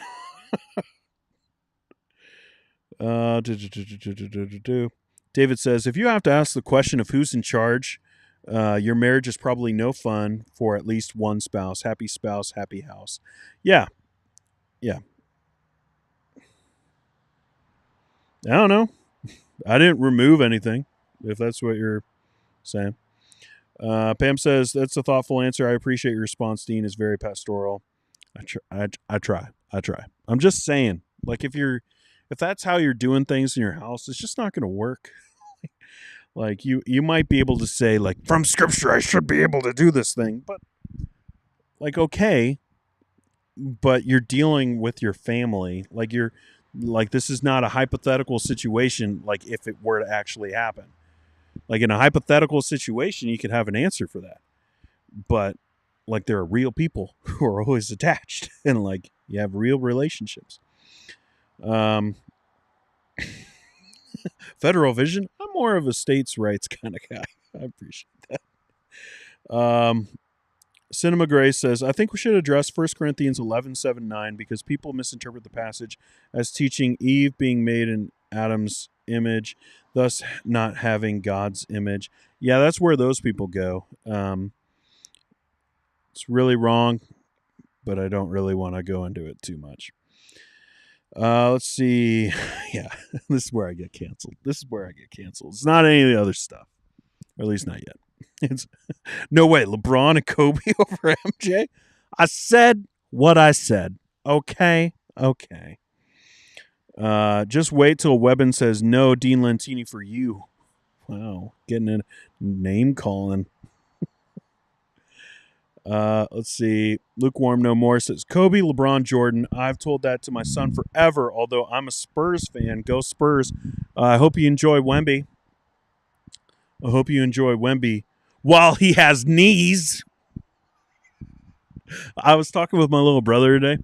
We talk basketball all the time because we're both basketball. Like, we're obsessed. But we were talking about Wembanyama, and he's 7'5", guys. 7'5", has a crossover like a point guard. And so he was the number one pick this year, and they're saying he's the greatest thing since LeBron James, and like, he has so much potential, all that. I'm just saying, the guy has knees that are he's going to have some problems. Like, I want him to be good, and his skills are going to be amazing. I just hope his body can handle it. Like, because it's when you are moving like a point guard, but you have the body of Yao Ming, or at least the size of Yao Ming, like, it's just not a good combination. But yeah. David, if you don't respect LeBron James, you're a troll or know nothing about basketball. Bo Jackson is the only athlete I can think of who compared. Yeah. Like, I mean, like, if you don't like him, you don't like him. If you don't like the fact that he has said things and that he's used his platform before to say things, then, like, you probably don't like any athlete now. But yeah, I love LeBron, and I always will. Shawnee says, I highly doubt any Moscow folks were involved with the documentary. Dylan says, I disagree. MJ played in a much more defensive era of the game. LeBron and Kobe don't come close. LeBron and Kobe are definite freaks of nature, but MJ is a super freak. Like, I'm not saying he's not. I watched The Last Dance. Like, I was a little too young to actually watch him play. I do remember when he came back for the Wizards and how big of a deal it was and how odd it was that Mariah Carey, like, sang to him at the All-Star game. Anyone remember that? How awkward that was, that moment? Okay. As a little kid, I was like, what is going on between these two? But here's the thing, though. That era those athletes weren't the same. All right, you could talk about a much more defensive era, of course. Gary Payton. I know Gary Payton's game very well. I'm a Sonics fan. But at the same time, these athletes are better. They just are. They have to be. There's so much competition now. Like, it was like they just got Tony. How do you say his name? Whatever. Tony Kukoc from on Boston. Like, they just got him. I just saw my brother-in-law. I could just see it on my family driving by and being like, what the heck is Dean doing? But yeah, that's what I think. All right, I need to move this over here and go like this. And now I can make this bigger and I can be able to deal with more of the chat. Okay, here we go. So sorry. I'm just working things around. Why did it go all the way to the top? What the frick? All right, we're starting up back at the bottom. So sorry. Why is there not Hoopstein? This is a good question. Me and my little brother did have a podcast during the pandemic. That was weird. That was a weird sound. But we did have a podcast called We Want Our Sonics Back. I think we did like maybe 10 episodes and then quit. It was on him. I wanted to keep it going, but he was too busy and couldn't commit to buying a microphone. I have standards. Question. What are the worst things to ever exist, and why are they basketball and Blink-182 or whatever they're called? Oh, my goodness. I have never been so offended in my life. What's wrong with you people? You are wrong, Leonidas. You are wrong. Get that cone out of my face! Get out! I can't believe you would do that to me. After all, like, I have been so patient with you. I was also outside smoking some burgers while I was watching. Oh, sweet. Dean Side Hustle NBA channel. Don't get me like, guys, I could do this all. I could have channels for everything. Okay. Here's the thing. I have so many dang interests. Like, it must be annoying for my wife. Cause like, I'm just like, oh, I want to do that. I have that. I want to do that. I want to do that. And like, I am consistent. I'm not one of those guys who like hops into something and then they go to a different thing, and then they go to a different thing, and then they go to a different thing.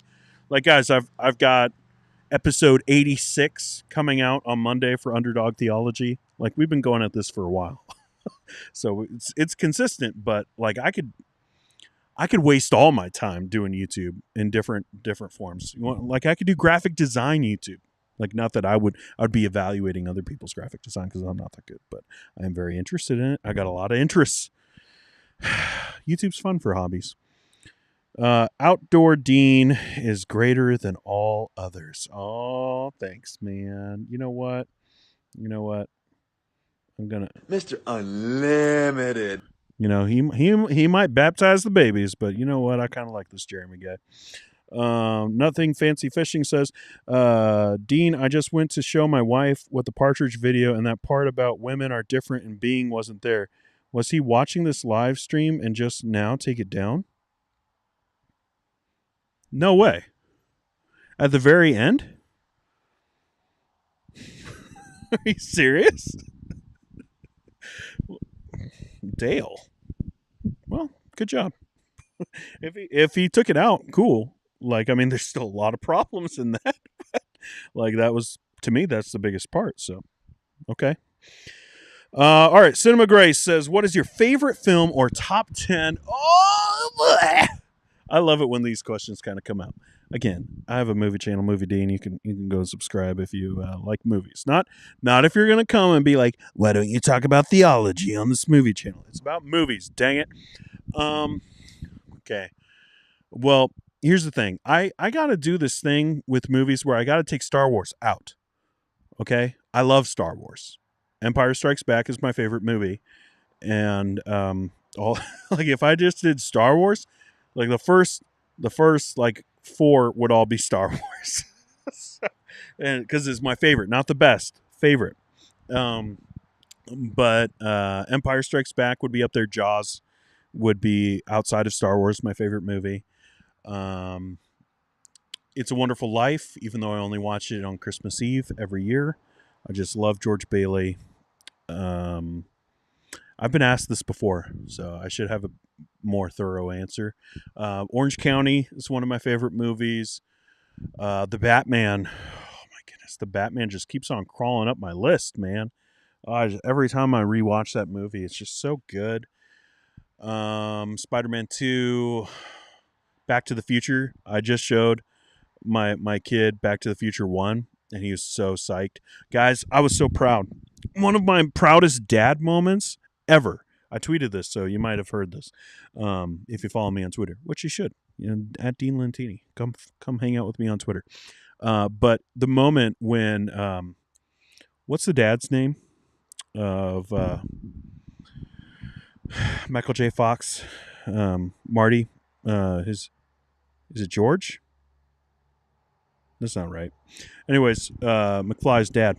When Biff comes over and he's like, dealing with him, and McFly's dad is just like, like, get your hands off her. When he makes that fist, I looked over at my 10-year-old, and his face, he was just like, and he got so excited. And I was like, yes, he loves it. He loves Back to the Future, and I'm so psyched because I was about the same age when I watched it, and it like blew my mind.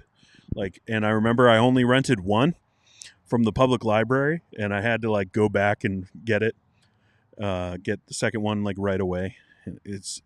So we just watched that, and so that would be up there. Just a beautiful friendship between Marty and Doc Brown. I just love that relationship so much. Actually, I forgot. I was going to film like a little thing for like a timer, and I was going to bring out Marty McFly. I've got a couple different toys of it, and I was going to film a little thing for you, but didn't do it. But there's tons. I'll be making a video on my movie channel at some point about it. Question: what is the Dean Lentini story? Anywhere out there? What is that? Like my life story? You guys don't want to know that. My enemies do. I know that there are people like lately who are like trying to find out everything about me and try to find something. I didn't lie about my education or that I've been in pastoral ministry or but I do have a video stream early on of I think it was like episode 10 of, at the time, Theo Live, talking about fundamentalism and leaving fundamentalism, and me and Heather kind of go into the weeds about our background. So if that's what you mean, then probably that would probably be the best one. It was a long time ago, but it's accurate. Our old house had the same siding as your house. Yeah. It's pretty bland. Let's see, outdoor Dean. Okay, Caleb, you've mentioned planting a church before. What kind of things have you had to think through, and how do you determine a time frame? Oh man, one, you got to figure out if there's another church you can go to. Like a lot of guys, they want to start churches in places where there are churches. There are faithful churches that are like sound and good, and maybe that you have a difference of opinion on a little thing, but you could just attend there, or at least get involved there and be helpful. Because up here, let me put it this way, because in the States, when people are talking about church planting, you're planting in a place that probably already has a bunch of, pretty sound churches, and it is very different here in Canada. There are lots of churches, but a lot of the churches have given up on crucial aspects of theology long time ago. That being said, there are plenty of faithful churches, but depending on where you're at, you might not be able to attend certain places. So I'd say that would probably be the first thing. Is like, is there a place you can go And have you tried everywhere? And have you talked to everybody before you start like being like, I'm planning? So that would be something. What kind of things have you had to think through? How do you determine a time frame? Man, time frame is something else. I've had different plans where I thought I had friends coming to come and work with me, and so I built time frames around that. And what I would say is get used to disappointment. If you want to plant a church, get used to disappointment and all your plans going to poop. But you just keep going. Just keep going. But try to work it out to where you can you have help, have a group. You're not doing it on your own if you can. But also, if you can't and you are on your own, I wouldn't say that's something that should stop you from moving forward. So there's a lot. Make sure that you have people in your life to be able to have some accountability. But yeah, it's a grind, man. Start small, start really small, and be prepared for those small days to continue for a very long time. Or you could go with an organization if you're going to go that route and have try to go big. And if you certainly if you have more people, then it could go a lot easier for you. Doug Wilson equals Bill Gothard of this gen. Well, apparently Bill Gothard is still doing stuff. He's on Twitter. What is up with that? That was so weird when I saw that. But I don't know, maybe. They have similarities at least. Partridge already said he wanted to align with the CREC. No? Yeah, he did say that. He said most likely, I think is how he put it.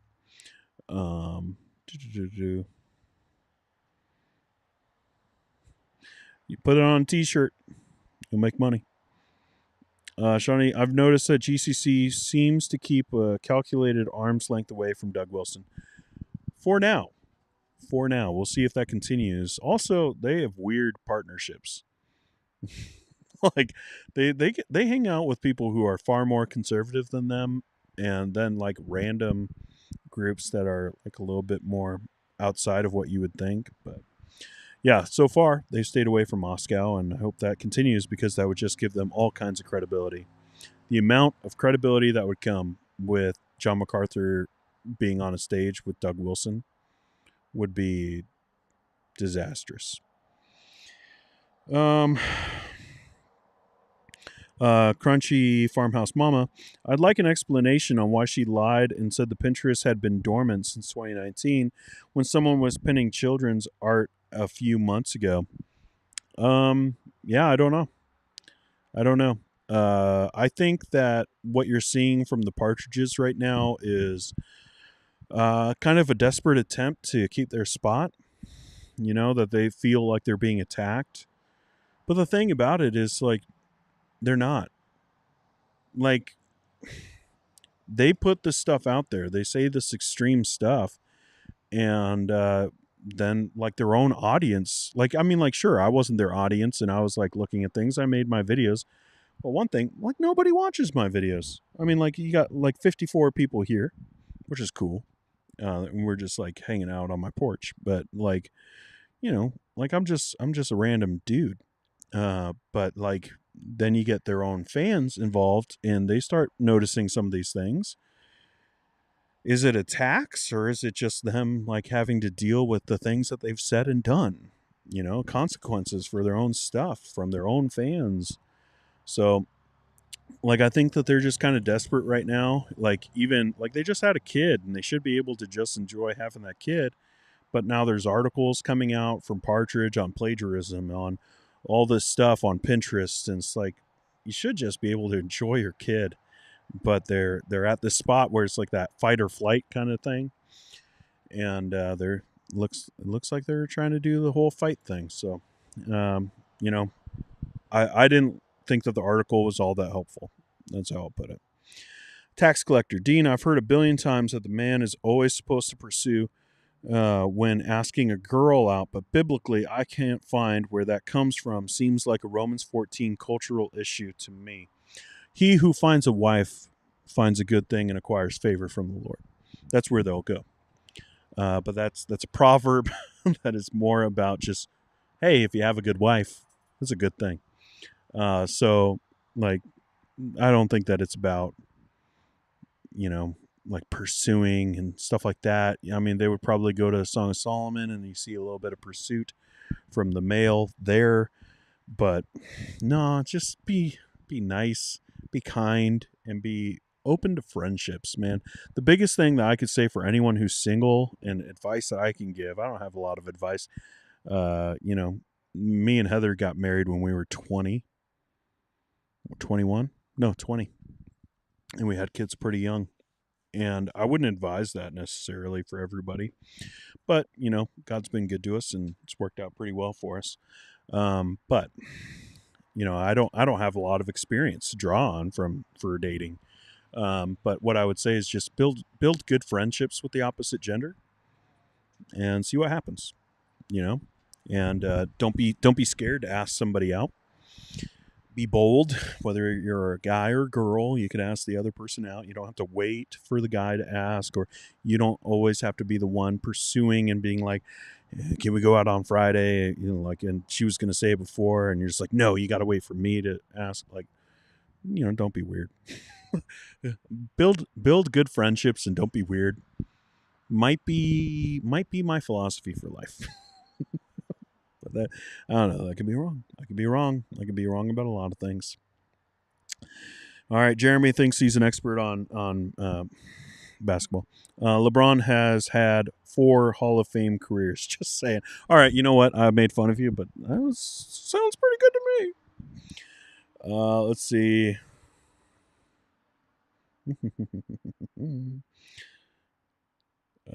Bro trying to get banned. Who's trying to get banned? I'm just ignoring some people. Do not smoke the burgers. It's bad for your lungs. Okay. You know what? I do love you. I like the guys who hop into the chat and just have fun. Even if some days I'm like, why are we talking about uncles for so long? Crap, I said it. You win. You win, man. Game over, man. Game over. Dean, have you ever heard of the band Stavesacker? Great band. Nope.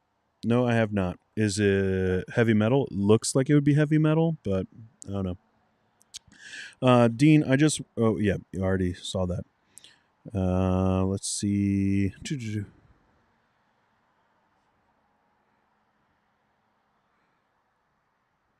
Question. What are you most embarrassed about, and why is it your beard? Speed running, getting banned, folks. God bless. Love y'all. Oh, what is that? Can you guys hear me? Like the mic was being weird. Oh, I guess this cord. Did I break the cord? Is it working? I think it's working now. I'm not going to be touching the cord anymore.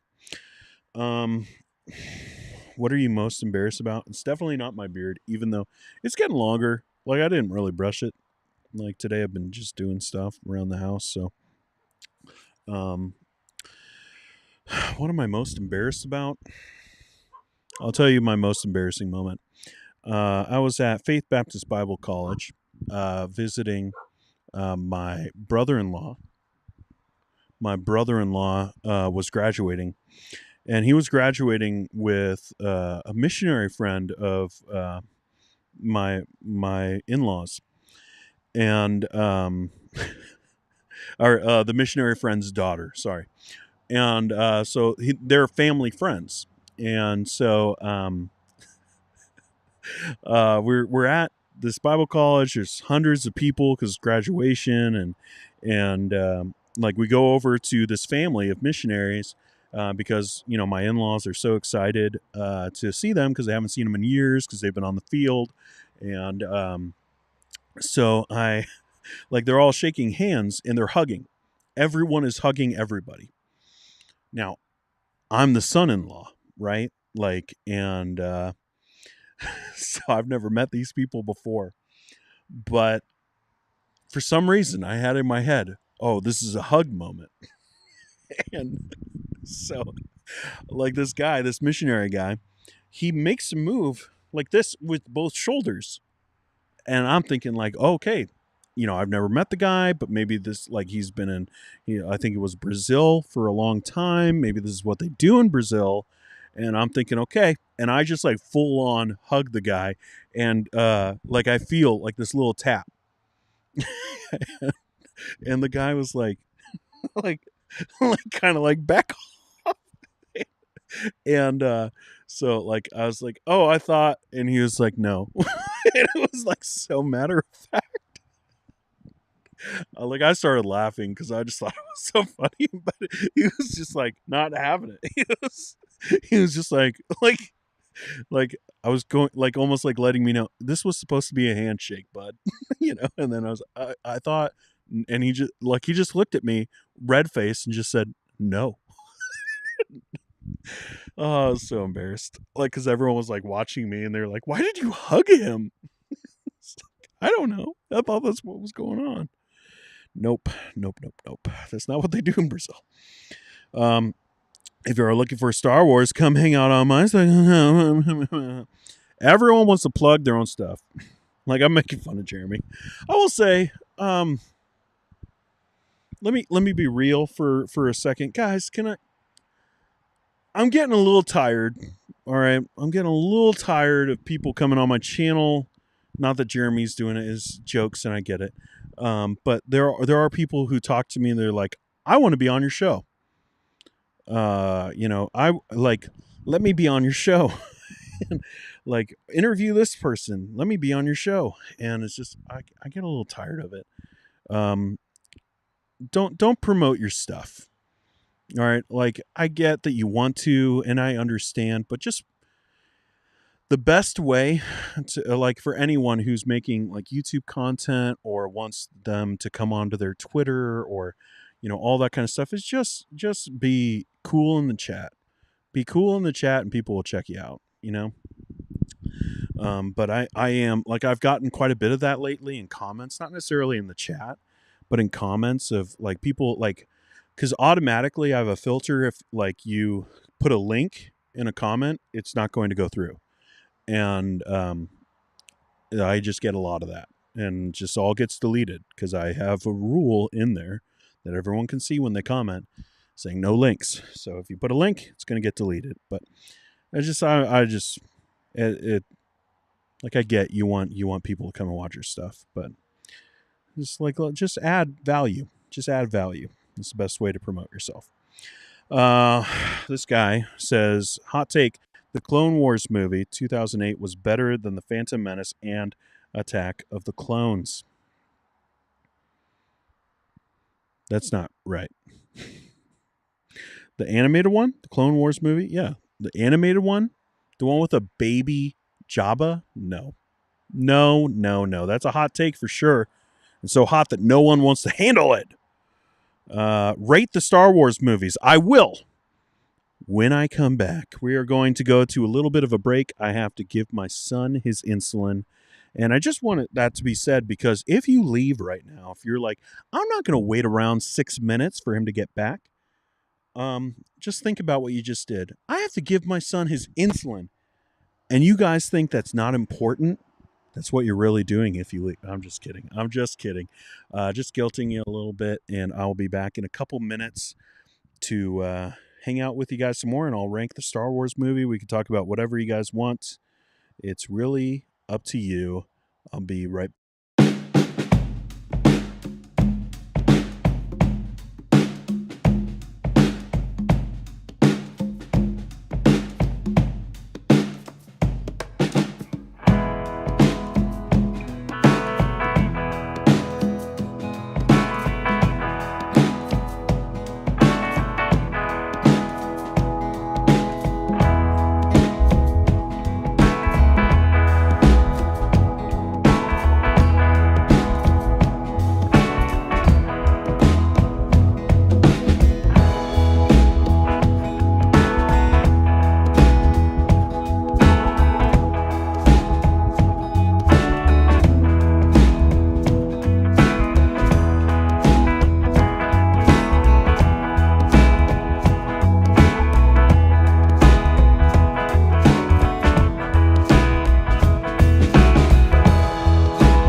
Thank you for waiting, and for everyone who left, I hope they feel so ashamed. I was giving my son his insulin. I love guilting people. Okay, it's almost like I have a fundamentalist past or something. I love guilting people.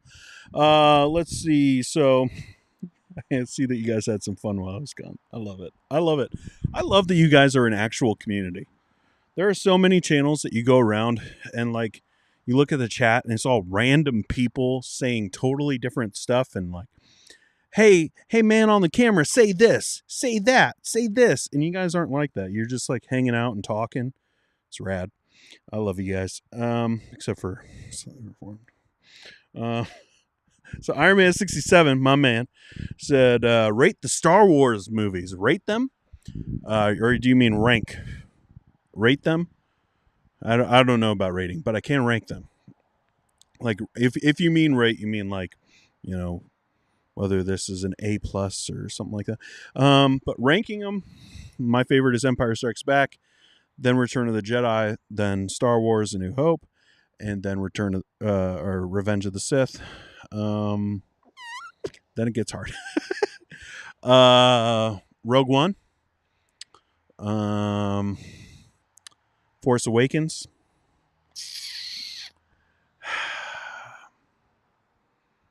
Man, I think I like Phantom Menace more than I like Solo. I don't know if that makes me a terrible person or not, but that's how it is. Attack of the Clones. Yeah, I did it. Last Jedi, and then Rise of Skywalker.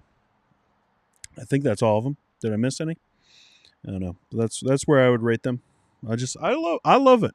You give me a Star Wars, I'm gonna like it. Okay, I might not think it's like the best film ever made, but I will like it and I will enjoy it. R.A. Miller says, you ever watch old movies? Any favorites from that era? Mine is 12 Angry Men, 1957. Yeah, I grew up on a lot of those. I haven't gone back and watched them. Like, we watched a lot of Audrey Hepburn growing up. So My Fair Lady, Charade, movies like that. Charade is up there. Charade is up there for me as far as like movies that I just straight up love. But I also love a lot of it was Hammerstein, the musicals that were around that time period. Seven Brides for Seven Brothers, otherwise known as I think Laurel made this joke or someone made the joke of like the real life story of the men of Moscow.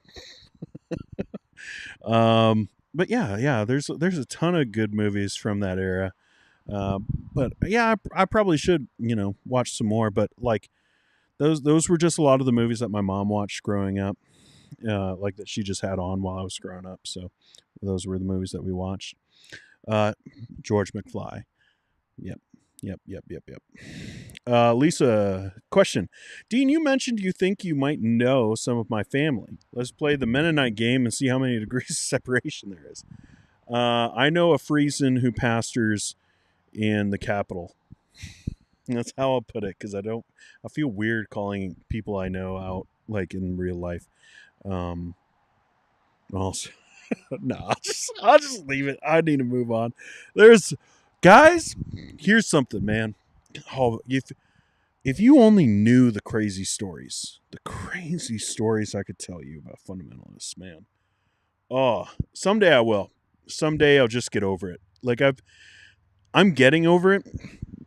And by that I mean like whatever that barrier is that like if you come from a fundamentalist past, there is a barrier there that you just feel like even when people are so mean and cruel to you and betray you and deceive you, you feel like you just can't talk any ill about them ever. As if you can't tell your own story of how things have happened. You feel like you can't because that would be like, this horrible thing to, malign their character when you're just stating the actual events of what occurred. I'm getting over it, but I'm still not completely over it. So someday I'll give you stories about all the crap that I have dealt with in fundy circles. Laurel, I didn't mean it that way. More like the Dean Lentini testimony. How did you turn out cool? That's debatable. Highly debatable. Depends on who you ask. Most people on the internet. My testimony is that I grew up in a fundamentalist home. I'll say it. I was brought up in an abusive home, and but Jesus was always a part of it.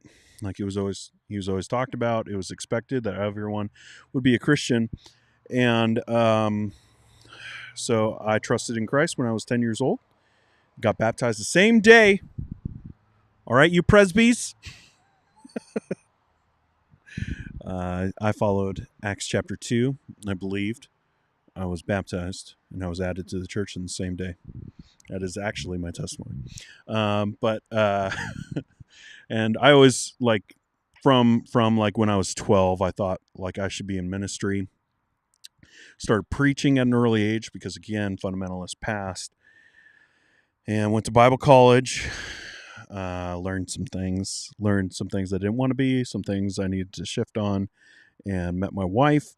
And probably the thing that makes, if I am cool in any way, it's because of my wife. Like I listened to punk rock and stuff like that, and was a little bit of a rebel in my circles. But you know what that means? It's like I was a normal person.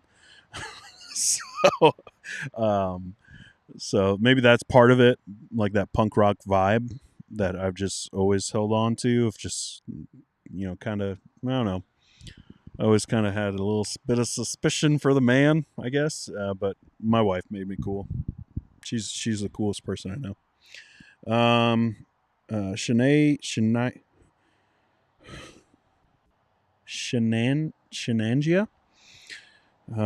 What Nintendo game have you played the most? Super Smash Brothers on the N64.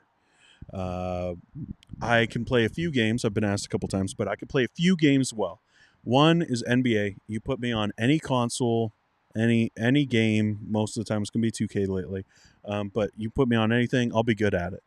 Or at least I'll be okay at it, even if I don't know the controls. But Nintendo, like, basically just Super Mario Brothers all day long. When I am Fox, no can defend. Pod says, question, worst movie you've seen? Mine is Leonard Part 6. Leonard? Do you mean Leprechaun? What is Leonard Part 6? Worst movie I've ever seen? Well, I did walk out of Land of the Lost with Will Ferrell because I thought that was a kid's movie.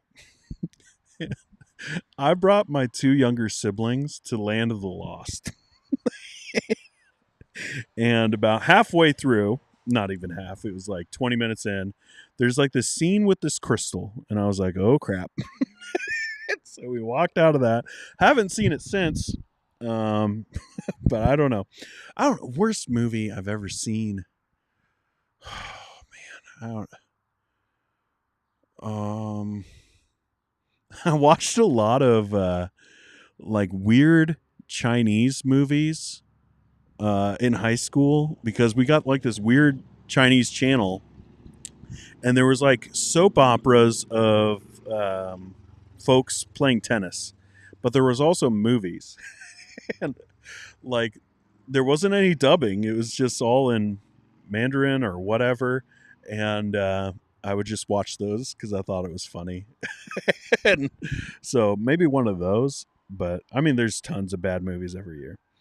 Dylan, will you go out with me? Oh, she's calling her shot in the chat, and Dylan said, I guess. Will you go out with me? I guess. They're married. There you go. Jamie Lynn says, can anyone recommend some teachers that don't teach those gender roles but focus on growing our spirit? It's hard. On YouTube, that's difficult. There are people on here that are very popular, but when you go into their theology on that, they're going to sound pretty dang similar to some of these other guys. Now, obviously, they're not going to be as extreme, but that's a hard one on YouTube. To be honest, like I've said this lately, I'm not a fan of pretty much what any Christian YouTuber is doing right now. And it's not to say I'm doing it better, and it's not to say like they're doing a bad job. It's just I'm not interested in it. So like there's just a lot of I heard about this story today, and based off of no experience and based off of no study, here's my thoughts. And like I get that some people would look at me and say similar things, but we're like I stay on target, for what I know and for what I've experienced, and I try to bring in Bible, but so I don't know, like probably not a whole lot of people on YouTube. In real life, I would point to people like Ray Ortlund. I would point to people like Joe Thorne. He's short, but man, does that guy have sound theology. So I'd point to people like that. I'd point to T.J. Timms over at Emmanuel Nashville Church. I love his sermons, man. Love his sermons. But on gender, like you did specify, you said on gender roles, but focus on growing your spirit. Or that don't teach these gender roles. Yeah, I would say those guys. It's hard. I have a very difficult time talking about teachers that I could just wholeheartedly say go and listen to. Like because people keep on surprising me with their awful takes. Like sometimes I'm like listening to a guy, and this happened recently where I was listening to a guy that I've listened to for years. And then he just like gave this illustration. And I was like, what the, like what is going on here? I just keep on getting surprised with that kind of stuff. So I have a hard time coming on my channel and being like, everyone check out this guy. But yeah, Ray Ortlund, Jared C. Wilson, Joe Thorne, T.J. Timms. Those would be names that I'd be confident in saying you guys can check them out. If that helps you, Jamie. Lisa says, my kids think I'm nuts. I'm watching the stream on my TV and chatting on my phone. I do that all the time with streams. And yeah, it is kind of weird. But you know what? Being a little weird is a little fun, right? It's a little fun. Pamela, while I was away, said, yeah, let's start a band while Dean is gone. Dylan used to be lead singer in a punk band. Oh, of course he would. He would be like that. He's rad. Oh man, I was a singer. I did play guitar and bass, but I wasn't good at it. I was in a band for like a summer, and it wasn't great. Our first show, if you want to call it that, it was a buddy's birthday, and we performed. We did the Proclaimers 1,000 or like 1,000 miles. Like I would walk 1,000 miles. I don't want to sing it, but yeah, but I was technically I was the front man for a punk band, but it wasn't good. Iron Man 67 says Dean has this great show called The Olive. Yep, it used to exist and now it doesn't. Oh, how sad. Oh, how sad. That was almost singing. All right, let's go up here. Those were just ones I started as I was going through, and just quickly.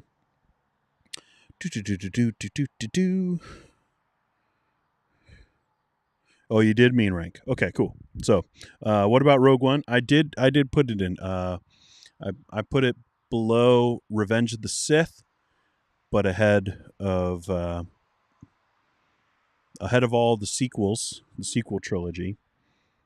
Man, I'm having a hard time keeping up with you guys tonight. I might just give up and go down. I'm sorry. If you put it in a question, put it in another question. I'm sorry. I lost track of where I was at, and now it's just really hard. If you have a question, leave it down below and put Q in front of it so I know, because sometimes you guys are talking back and forth. And reading's really difficult. I so want to do the Australian accent. It's pretty tricky. Oh, I loved it. I loved it. Okay, let's start here.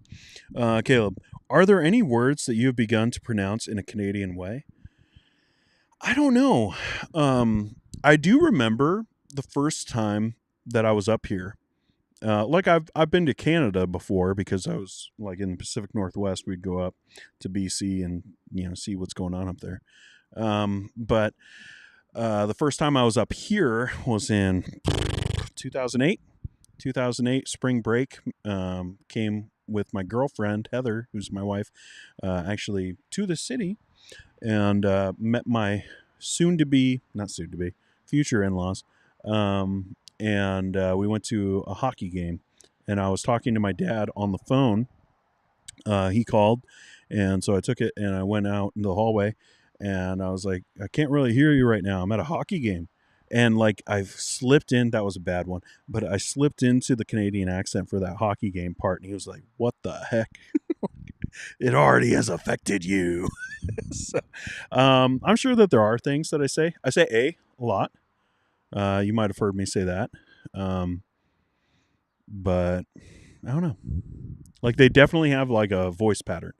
To me, like when I think of like Canadians, it's more the voice pattern than it is the accent. The accent is pretty much the same thing for Minnesota, but it's more of like how they say it. And yeah, I don't know. You guys could probably hear it better than me, but I like Zed. I do say Zed. I say supper now instead of dinner. But that's contextualization. That's fitting in where you're at, where you're trying to minister. But no, I'm not. I'm not Canadian. I just wish I was. Gideon, what are your thoughts on New Calvinism? The movement claims to embrace Reformed theology while espousing modern contemporary ideas, which sounds kind of sus. New Calvinism. Are we just young, restless Reformed? Is that what we're talking about? I don't know. Like that's what I've always thought of as New Calvinists. I don't know. Is there a whole bunch of contemporary ideas attached to that? I guess I don't know what you mean by that, Gideon. If you want to kind of elaborate a little bit, but I mean, they're all, like the Young Restless Reform movement. It did go wrong. Like obviously it went wrong, and I think it got way too into hero worship and following after people. And I'll admit that I'm one of the first who did that. Like I loved John MacArthur. I loved John Piper. I loved Mark Driscoll, even though I would say, you gotta be a little, you gotta be careful with Driscoll. Like I would have said that, but like looking back, I was like a huge, huge fan. And I think a lot of guys were.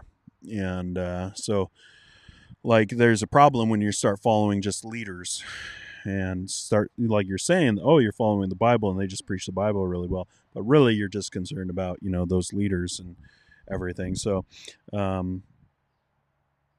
would say pride would be something that would have been attached with that movement too, of thinking that you're the best and you're the smartest and everyone else is a big dum-dum. But contemporary ideas, I don't know what you mean by that.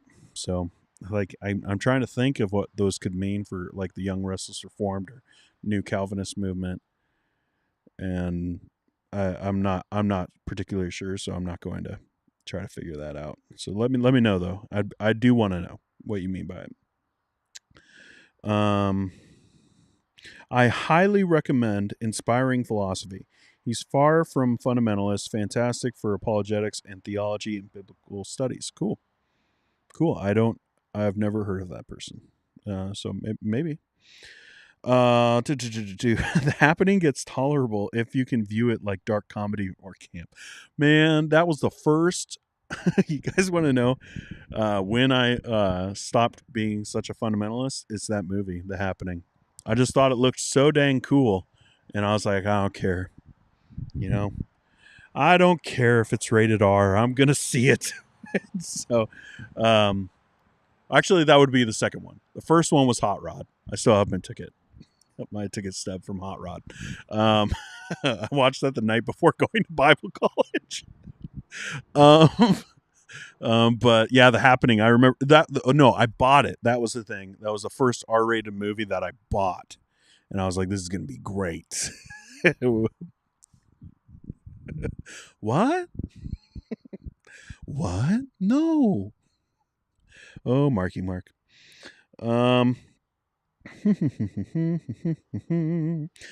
This guy says Gavin Ortland, Truth United is amazing. His brother wrote Gentle and Lowly. Yeah, I like Gavin Ortland quite a bit. Yeah, I guess he would be one that I could say, like, he's a YouTuber that you should support. Yeah.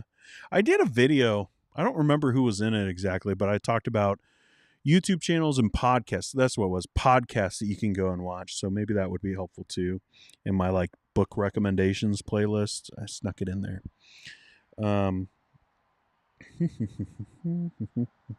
Oh, Theocast. Yeah, I know those guys, or at least I know John Moffat. I don't know the other guy. But yeah, Theocast is good. I can't spell. Chris Gordon is great. Baptized babies, but man, he's a great pastor. There's tons of them. There's tons of faithful Presbyterians, no matter what Mark Dever says. No, just kidding. Jared C. Wilson. Jared C. Wilson is incredible. I've been able to hear one of his sermons live, and it was awesome. That's cool.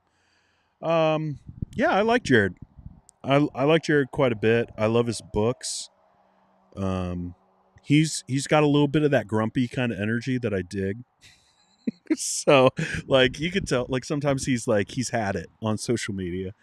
And I like those people who are real, like not the people who are just completely fake online. And you know those kind of pastors on Twitter, and Jared is not one of them. And his books, The Gospel Driven Church, what a great book. What a great book. If you are wrestling with a philosophy of ministry, you need to read that book. It's a necessity, I would say. Yeah. And Doc and Devo, yeah, man, those are my homeboys. I don't know why I'm doing my own music. Dean knows olives too, like Castle of Vetrano. I don't know what that is. I don't like olives. I don't. I know you would think I did, but I don't. Your cool level just went up 100 points, Dean. For what? What did I do?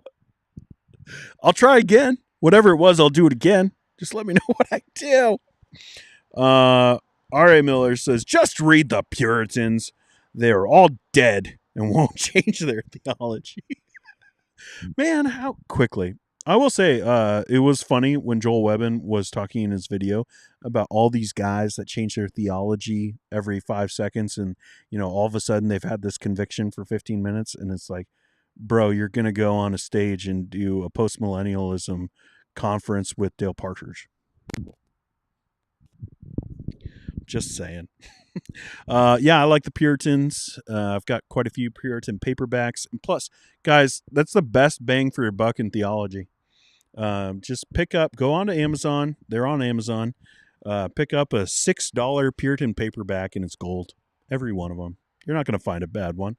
And they're cheap. It's a good collection to start having and great reference points too. Great for quotes. Like, it's everything you could want in a theology book, but it's cheap. It's accessible. So it's pretty good. Dean, my name is pronounced Shenanjaya. Shenanjaya? Shenanjaya. Did I say that right? I'm sorry. Like, I get it all the time. Like, I know my name sounds exactly how it looks, but there are people who always are like, Lintiny. Oh, I don't know if I've shared this story before, but this was just a couple weeks ago. My my middle son is autistic, right? I've talked about that quite a bit. But because of that, there's just certain things that he's just like really attached to and very passionate about. One of the things that he's super passionate about is his last name being Lentini. And I love it. I love it. I love that he's so excited about his last name. But whenever you say like you're this, or like you're high, like for his numbers right now, which again, so thankful for technology. Just gonna do another check. His numbers are good. I love that I can check on my phone, even though he's upstairs in his bedroom. But like I'll be like you're high, and that's what I said to him. Like you're high right now. Your numbers are off, and he was like, "No, I'm Lentini," and his baby brother, comes up, who's 3 years old, pats him on the back, and goes like, like I'll just put H for his name. He goes like, like I can't even say it.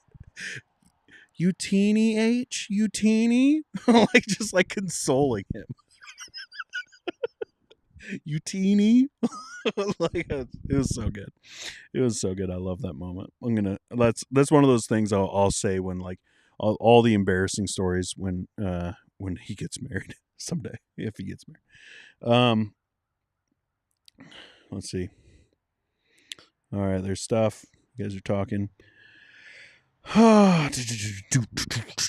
If you like punk, you'll love Stavesker. I can't even say that name, man. Stavesker? Mark Solomon was lead singer for The Crucified, then started Stavesker. I can't say it. Richard Baxter versus Walter Marshall. What? Richard Baxter. Roland, how do you create a multi-million-dollar movie franchise? Give Kathleen Kennedy a multi-billion-dollar. How do you create a multi-million-dollar movie franchise? Give Kathleen Kennedy a multi-billion. Oh, okay. I see what you did there. I see what you did. Clever, clever, clever. Is that way earlier? It is way earlier. I'm going all the way to the bottom, folks. I'm so sorry. And I'll work my way back up. And I'm going to star this one so I know where I was.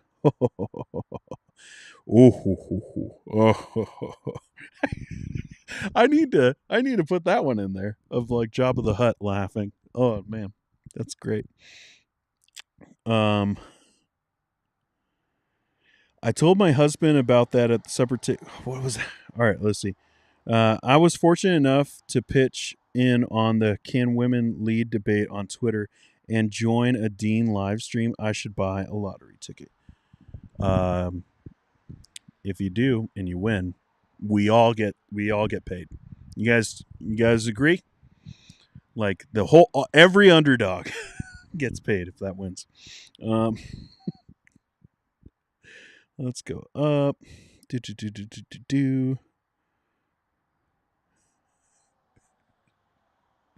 Stop typing. You shouldn't be illiterate as a woman. All right, that's pretty funny. I don't know why I keep on doing the sounds. Oh, fronting a punk band. Yeah, it was a very brief period. It was very brief. I think we did 2 actual events, and none of them were paid. One of them was an open mic night. You guys, I am the typical guy from Seattle. Every Friday night, me and my buddies, we go down to Snohomish to Wired and Unplugged, and we would hang out and listen to folk singers and people attempting to put bands together, and we would just hang out all night listening to music at a coffee shop. So that's what we did pretty much every Friday night. Wired and Unplugged. Oh, so great. Those were the good days, though. I'm not allowed to read, remember? At least you know your place. Caleb says Joe Thorne needs to get into the YouTube game more. Keep saying it, man. He would kill. I've told him this. He would kill. Like, he would be so good. Like, I know that they tried it for a while back in the day, but I think that they were a little bit ahead of the game. But Joe has such a personality, and he's so smart. And like, maybe he's not handsome, but he's got a lot of other things going for him. And I think he would just rock on YouTube as like, yes, doing Doctrine and Devotion, but just like live streaming like this. If you like, man, actually, no, I don't want Joe to do any YouTube, because then I wouldn't have my spot anymore. You want to talk about fighting for turf? He would take all of you guys. You guys wouldn't care about me if Joe Thorne was hanging out and doing stuff. To be honest, neither would I. I'd just be watching Joe's stuff. Okay, so Gideon says contemporary Reformed theology leans much towards fundamentalism once they espouse premillennialism and dispensationalism, which is obviously incompatible with classical Reformed theology. Yeah, I don't think I agree. I think they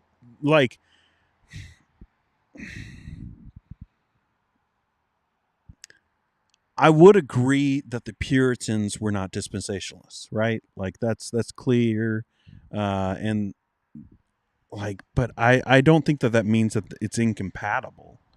Like I think that means that you could learn from and have differences, right? So I don't believe the same thing that every Baptist has ever believed, right? But it doesn't make me not Baptist. So I think that the main thing is their view on soteriology and the idea of God's sovereignty and basically Calvinism. I think that is the main thing about being Reformed. And then from there comes a covenantal view of the Bible. But I do think that you can be dispensational and call yourself Reformed, if that's what you're getting at. But, people want to say, I'm not dispensational, but I used to be. But, yeah, if people want to say that you can't be Reformed in that, well, okay. I would just say stop being such gatekeepers about everything. To me, it's Calvinism that is the main thing. And then I think there are natural conclusions from that people who usually are Calvinists will eventually get to anyways, unless they have a reason not to. So sad I missed this stream. You didn't. You're here. What do you mean? Caleb, you're here. You're here. You don't need to miss anything. And we're hanging out. I got time. Let's see. Driscoll exposed a lot of people's willingness to attach to personality over character and doctrine. Yes, he did, and he continues to do it. Why do I keep on doing it? I can't stop. Oh, man. Guys, I'm going to be real honest with you. My son might not be the only autistic person, okay? I've been really diving deep on some stuff of my personality and why I am the way I am and some stuff, and I don't know. There are certain things I can't control. Okay. All right, so we got some bad music recommendations from this guy. Gary. What is Zed? I think he's a villain. I think he's Buzz Lightyear's villain. Shout out Minnesota. We're smoky down here. Same here. Smoke everywhere. It's clearing out. It's actually okay now. But earlier today, it was bad, and I thought it was going to clear out faster, but I did it again. God! You guys might watch me cuss on my channel for the first time at myself. Just kidding. That was a joke. All right. See, at least I hummed that time. I don't know. It's hard. Guys, if you have questions, throw questions in. Throw Q in. It's a lot of reading. It's like when my wife shows me her phone and she's like, here, read this thread. It's there's so many words. I don't want to read all these words. Can't you just read it out loud to me? I'd pay for that. Some of these YouTubers will pay so much money for editors and, important stuff. I would just like to pay somebody to read my chat to me. Just read it. Just read it out loud to me. Oh, I'm so lazy. Here's one. I see a question mark. Laurel, so do you like the Mariners? I used to. I got so sick and tired of being an abused fan. Okay. I loved the Mariners since I was a kid. Jay Buhner shaved my head when I was 6 years old. Edgar Martinez, one of my favorite my favorite player of all time.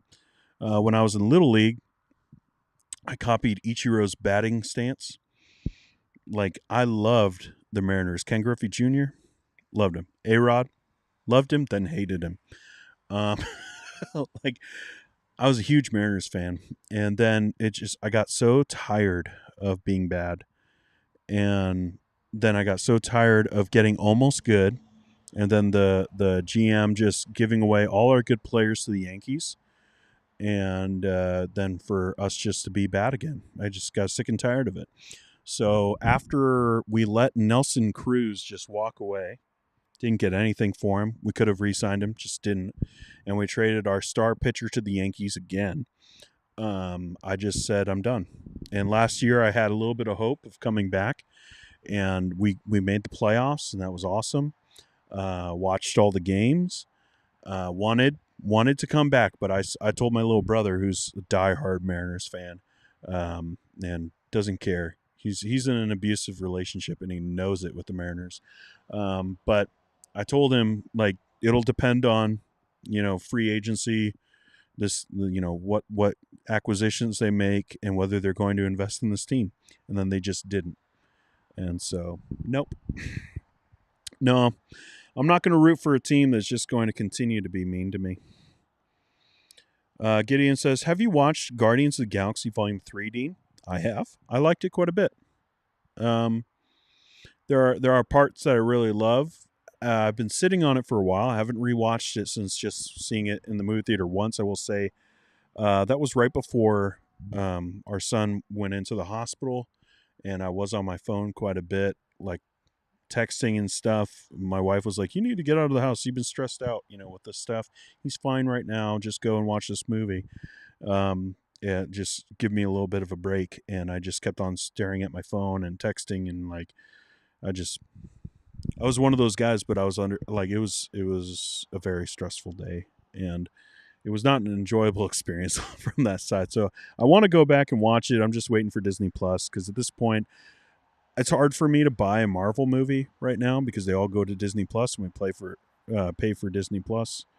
So like I used to buy, like first day, always getting, whatever Marvel movie came out and having it on Blu-ray and then 4K, and then now I just wait for Disney Plus because it's coming. So I'm waiting a little while to rewatch it again. Hopefully I'll like it even more. I grew up in Metro Vancouver. I graduated in 94, and I almost cut class to go down to Seattle for the Kurt Cobain candle vigil. Oh my goodness. What a time, man. That's a weird time. I actually wasn't around for that, but that would be crazy to be a part of all of that and remember all that stuff. You should have done it. It would have been an experience, at least. I can't spell. The music scene in Washington was always homeless.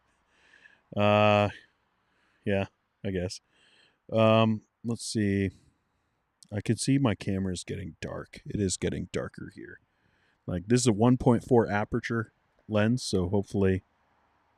Actually, I don't know if it's set up that way.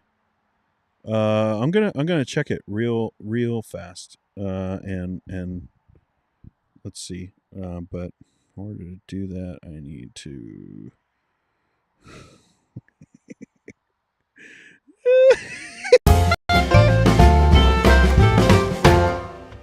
How's everybody doing here tonight? My name is Ken Ham. I'm known as the creation guy, mostly because I talk about creation all the time. People in my family, they tell me, you need to get a hobby. Ken, stop talking about creation. And I tell them, you know what, Susan? I've got a lot of Twitter followers from this, so maybe just back off a little bit. Well, this isn't really something that I do very often. I've never done stand-up, believe it or not. Usually I do debates. I do debates with people, with scientists. But after the last one, well, we don't do that anymore. As you can tell from my voice, I am from Australia. No, we're not going to put a shrimp on the barbie tonight. Mostly because we really focus on the Old Testament here. And, it's a big no-no. I'm known as the guy. Are you guys so mad? All right. That's what you get, Slightly Reformed. That's what you get for bringing all that back. You get all that. That's not any better. Because I have it in auto. That's why. Okay. It didn't do what I thought it would do. Dean, you absolute monster. We don't use that word here on the channel. Now I have to ban you.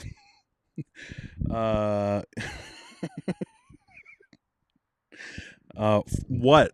For putting out the same content that I've been putting out for a while? You just wait. I'm going to have so much more. I'm going to do so much of that this weekend.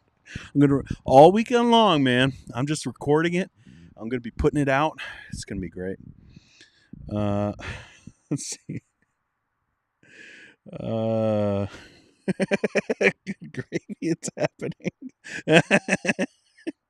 All right, let's be honest though. Like, do you guys like it or not? Like, I like messing around with you guys, but I thought it was funny. Is it not funny? I don't know. I have a weird sense of humor. For me, it's just so funny of like a failed like a failed comic of Ken Ham or even any of these celebrity pastors, like them just trying to do like stand-up comedy and it obviously not working. It's really funny in my head. I don't know. Maybe it's not in real life. But oh man.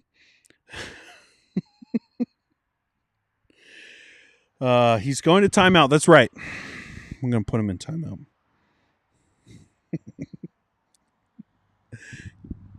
Keep on saying it. We'll do some more. We're going to do a ton more. I'm going to make 1,000 of these videos. I'm just going to have it every episode. I'll play it at the very beginning.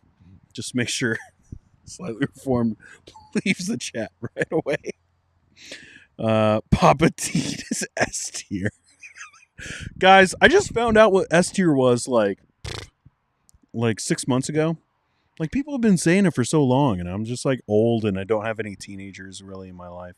And so I was like, what is this? What is this S tier thing that people talking about? And then I started making like movie videos, and it's just like, oh, this is how you rank things. Oh. You either have a MASH sense of humor or a Taxi sense of humor. Interesting. I think I would probably be more Taxi than I would be MASH. I always got so bored with MASH, but I haven't checked it out as an adult. It was just always on. Dylan, Pamela, how did the first date go? I hope Pamela was allowed to read the menu at the restaurant.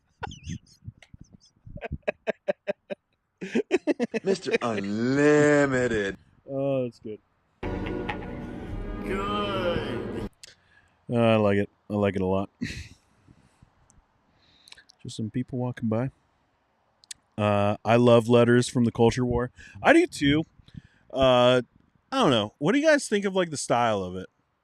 Like, I do think probably of the things that I do on my channel, that has the biggest potential of being able to grow the channel. Like, but I don't know. It's just so much work of like editing, and like if I'm going to do it with like showing the pen, and like maybe I should get a quill and try to do it.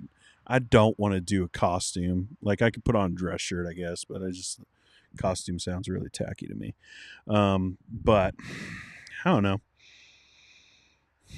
Maybe I should put a little bit more effort into like the visual of it. But I thought the last one was okay, and it just has like a bunch of like, biblical manhood and womanhood books and John MacArthur books and stuff like that, and like the fireplace. The fireplace I think was a great idea. But yeah.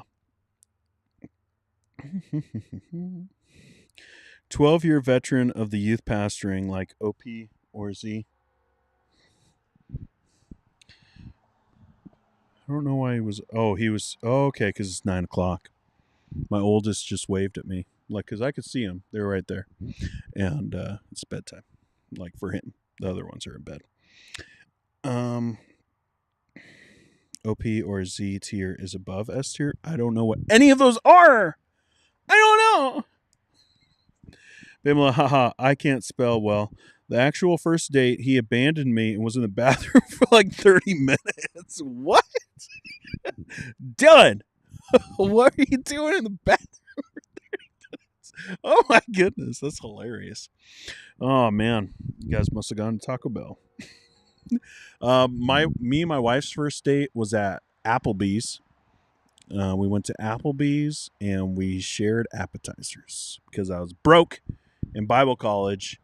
Then our 1 year anniversary, I was so broke we did eat at Taco Bell because I worked there and I got food for free. Bible college were the hard days, man. Financially, that was real tough.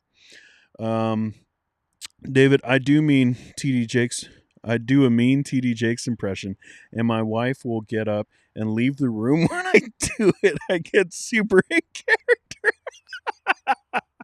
I love it. Get ready.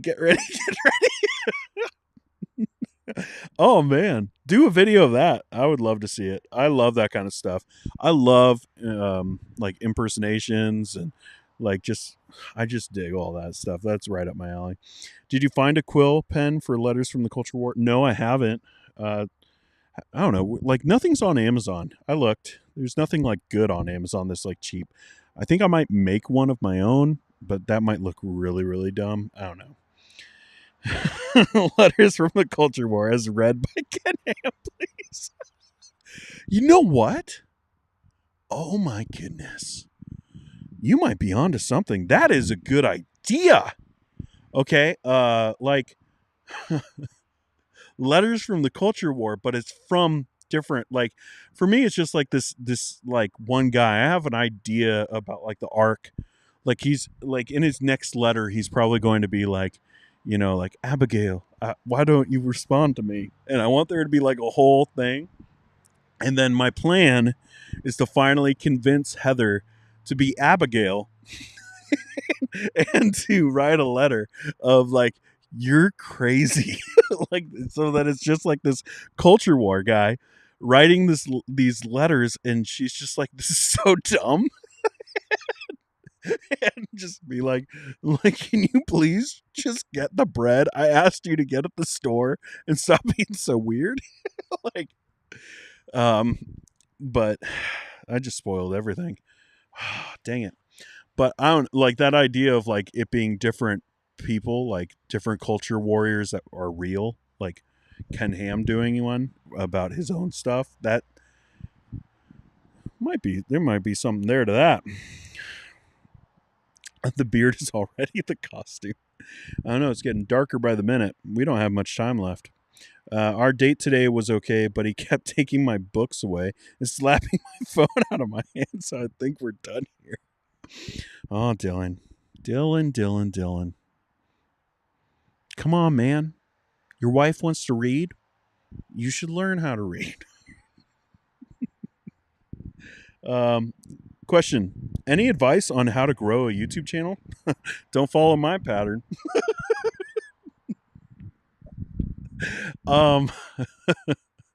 It's hard. I will say that. I will say these days, I don't try too hard on this channel these days. For a while, I was like, I need to do this. We need to go really, really hard on this channel. But then when I started doing that, I started trying to talk about broader things than the things I'm really interested in, which is my own circle and things happening in Reformed theology, and try to be normal about things and be like, those guys are crazy, just kind of like, do you see this? I see this. Are we all seeing this? Like, and just be real about it. Like, that's what I care about. But I tried to do a few things to try to like expand like my audience. And it didn't work. At least it did work, but it was bringing in people I didn't want here. Like, cause that's the thing. Like I will say as a creator, if you want to use that term, but as a creator, like whatever you talk about, you're going to have those people come, but understand that like the audience that you're going to get is always a little bit more extreme than you are. Like I always say, like followers go further. And here on the channel, it's true. Like a lot of you guys here in the chat aren't that way. But there are so many comments that I get, like ones that we kind of tease about, in the penalty box, and I kind of, it's cathartic, therapeutic might be the right term, but then there are people who are just like nuts. And when I talked about Joel Osteen, I got a lot of nuts people. And I was like, one, that video didn't do well with my base. Like the people who are subscribed to my channel, you guys didn't care about that video. And the people who did care about that video were nuts. So I was like, do I want to do this? So I think you need to think about, like people always say, to think about who you want to reach and make content for them and know your audience and stuff like that. But also know that that audience is going to be a little bit more extreme than you are on topics in general. But yeah, consistency is the biggest thing. Consistency. Don't go and stream once a month and think that you're going to grow a channel. It's not going to happen. I've done that. You need to be consistent. But also just be you. When I have been me on streams, and the more me I am, which is a danger, because I do talk about theology, and when you let loose on theology, you might mess up, and there might be things that you don't know, and people might call you out on that, and you might say things that maybe you shouldn't, so like, but at the same time, when I'm more me, my audience reacts really well to that. You guys actually enjoy. I don't know why, but you guys come here for me, and not necessarily just because of who I'm talking about. Although that does help. So yeah, it's just like, be you, be consistent, and don't be afraid to block people. Because you will quite a bit, at least if you're me. David says, letter from the culture war is gold as a segment. Yeah, I need to come up with a few more.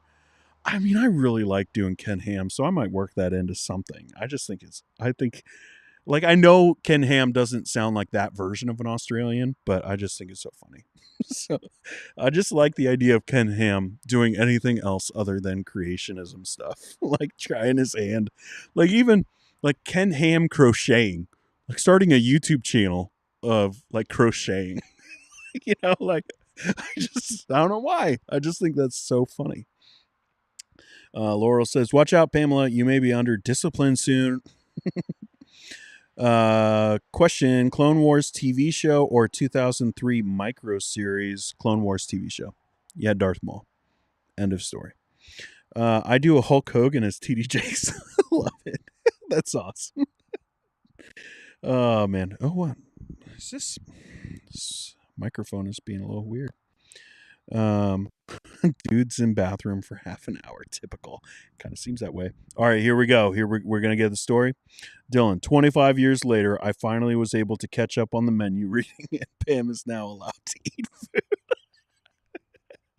Well, that's good. I'm good. So it's going well.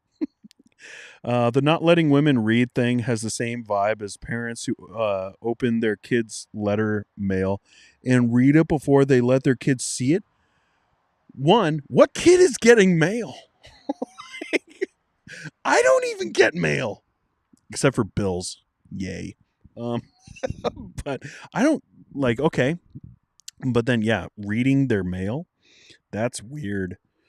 Ooh, that's cringy. I guess emails would also be something. We're going to...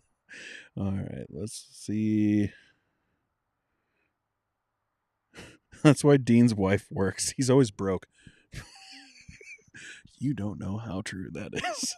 I've got a lot of hobbies. No. Caleb. Not to get all political, but I have a couple friends who do pretty good Trump impressions. Yeah. It's it's not hard. It's not hard to do it. I used to be able to do a pretty good Obama one. When I was in Bible college, I would go to McDonald's and do an Obama impression at the drive-thru. I thought it was hilarious. My friends thought it was hilarious. It was so dumb, and I just admitted it on a live stream. All you really need is a big obnoxious feather for a quill. Yeah, that's maybe I'll try to find one.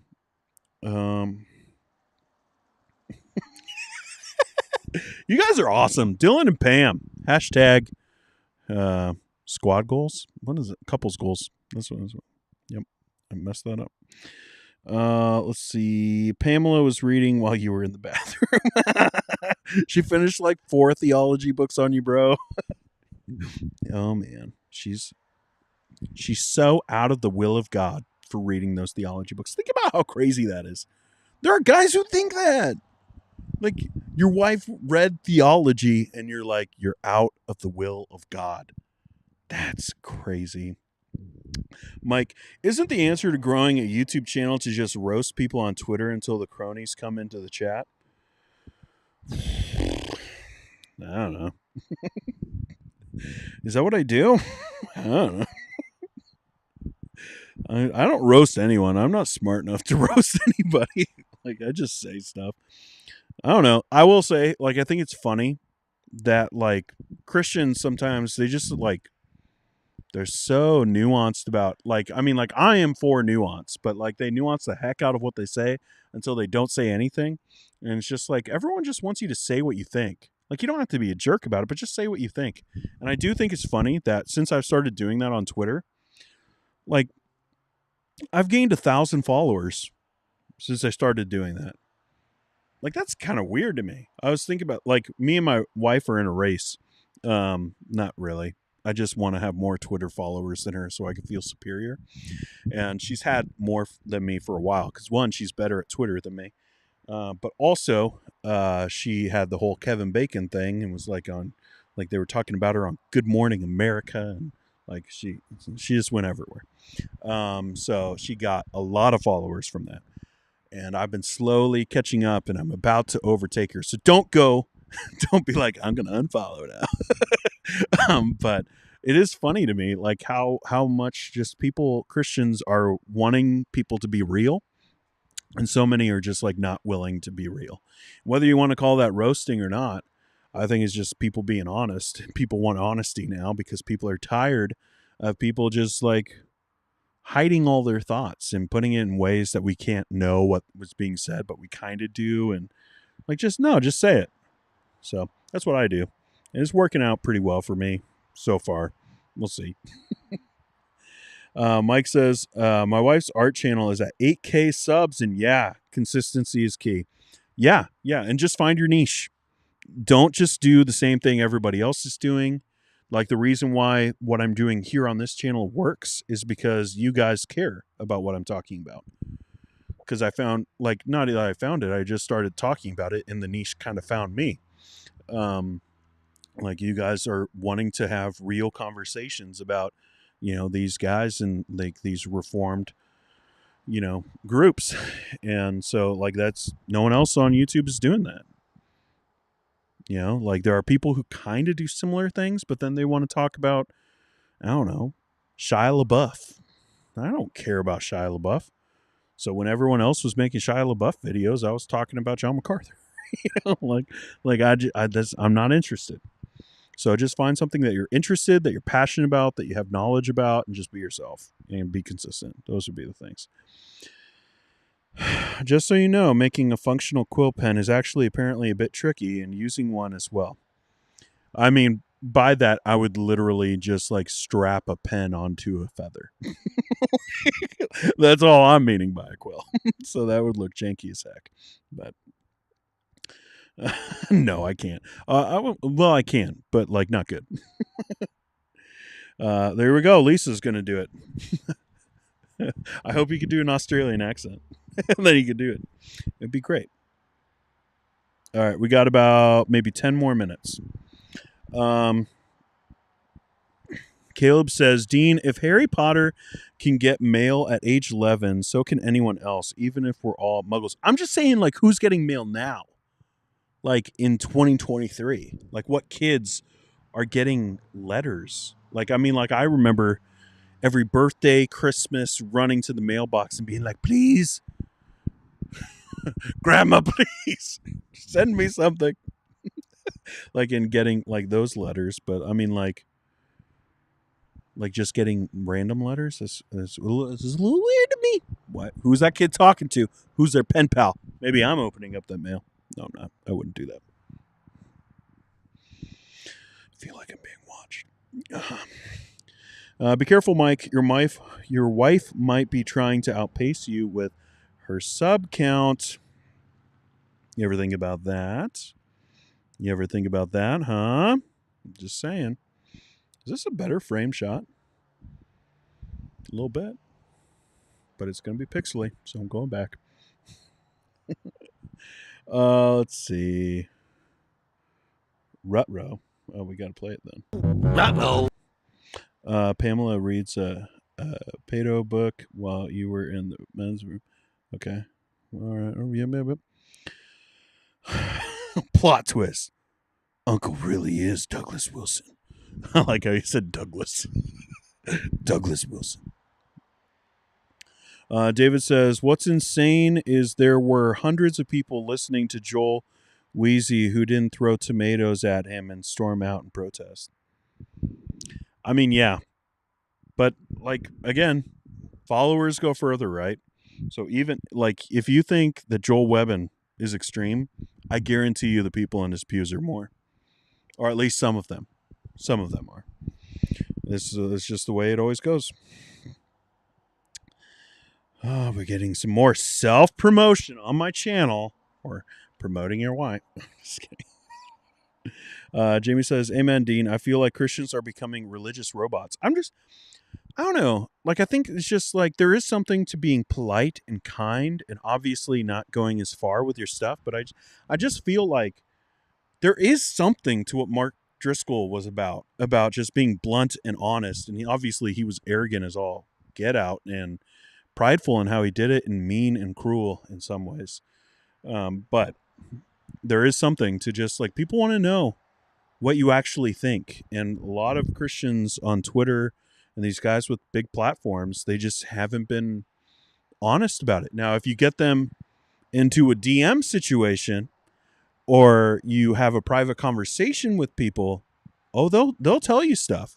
Like I've had conversations with some folks and it's just like, oh, yeah, okay, you're really against this, but they'll never come out on their Twitter and say it. You know, it's just something. I think that a lot of these guys would help people if they were just honest because they would know it's not just like random Dean in his basement, sometimes his deck saying this stuff or people hopping in the chat and saying that same thing. No, some of these big dogs actually think that, but they're not going to come out and say it. I can't stop. Won't stop. Pam, Christians particularly are looking for real and authentic because I think we get a lot of too nice and kind of fake in our church communities, unfortunately, but it might just be me. Well, it's not just you, it's me too. And honestly, that's like, it is so fun. It is so fun to just be real and have honest conversations with you guys. That's why I like streaming. Like, and I like that I don't get to pretty up what I have to say or like re-record something. That was something that I struggle with quite a bit and I still struggle with on my movie channel is doing like pre-recorded videos and I would be like, oh, I said that dumb or, you know, like I shouldn't have said that. I'll say it differently. And sometimes there's like that thing of, oh, I probably shouldn't be as strong on that thing. I like being live and be able to like actually just get my thoughts out there. And sometimes those are strong opinions because I'm an opinionated individual. And I like that I don't get to filter myself all that much on here. Like I got to react, you know, like got to react to your guys' statements. I got to react to the video. And, you know, I've learned to just trust that and to just be myself and to just say it. And I think, yeah, there's a lot of Christians who just want that because it is true. Like a lot of Christians, especially in churches, they like sometimes it's because they don't know if they can be that way with people and still be accepted. At least that's the circles that I came from. A long Minnesota goodbye, standing at the door for another half an hour, but I got to go. Good night, y'all. Yep. Hear ya. We'll be ending the stream in a little while. David, I definitely gravitate to Christians who are real and Bible focused. It's a side effect of falling out of the Pentecostal WOF camp. Yep. Word of faith. Appreciate everyone's like. I love that you guys like say good night to each other. I just like this community. I really do. Not Joel Webbin. Did you see that Joel Webbin video with Doug Wilson where Doug said Driscoll and his kids are still believers? Those who criticized him flamed out. So I have not seen that video, but it doesn't surprise me. Guys, Doug Wilson and Mark Driscoll are old friends. Okay? I grew up in the Pacific Northwest. I remember Doug Wilson coming to Mars Hill. I remember you could go and find it on archive.org of the resurgence and Doug Wilson writing, articles and his daughter writing articles for the resurgence. Like they're long time friends and they always have been. And that never changed. Like they're still friends and they're like, actually, I think what happened is that Doug Wilson took what Driscoll was doing and just did it in Moscow. Like it's a lot of the same kind of stuff. It's just he's a lot more bold about it. And because of that, he's kind of bubbled himself, which is bad as far as influence. Like you don't get to have as much influence when you've kind of created like this barrier, but also you're protected from criticism because you're in that barrier where you've created such extremists that they don't care. They don't care what you say. Like they're like the people on the outside. Like Doug Wilson will never get fired, no matter what he does, from Christ Church. And those cross-politic guys and all the different people who are so attached to Moscow, it would not matter what that man did. They will defend him. And that's like the benefit and the danger of, the extremism stuff. I'll only post if Dean is cool with it. Oh, of a link? You can just say what it is and people can Google it. But, yeah, whatever. See, 15th, Hannah. I think what disturbs me the most is how shallow and culturally defined this type of Christianity is. It's not sincere and seems like one big grift. I can see that. I feel you, lukewarm. I got called to be a pastor just as the pandemic hit. All I had was the Bible to guide me. Deconstructed a ton of foolishness over the first year or two. Yep, that'll do it. Ministry will do that. The dogs are still alive. Yeah, man. 3.5 hours. I'm proud of myself. I wanted to do a 3-hour stream today. I just didn't know if you guys would have the fortitude, to keep the chat going and all that. But you guys rock. Is that the moon behind you? No, I thought it was. That's why I looked back. I was like, dang, the moon looks great tonight. Nope, that's just a street light. It's just because this lens is good, even though it is getting really dark. It is actually darker in real life than it is on the lens. So we'll end it here in just a minute. I never thought of that connection. DW is kind of like the new Driscoll. Yeah. But they're friends. Like they were saying the same stuff in 2004, 2005, guys. It was the same group. They were going back and forth between churches, conferences. Like people, like it's odd. I feel like I'm an old man on the internet sometimes when I'm like, how do you guys not know? Like, where have you guys been? And then you guys are like, well, like it just really got on Twitter a couple years ago and stuff. And I'm like, oh, but yeah, like those guys, they've been friends forever. And they've been, traveling back and forth between Moscow and Seattle. I remember because I had a high school friend who went to Moscow and yeah. But I remember there was talk about like an actual partnership for like what I think became, I don't know if they already had it.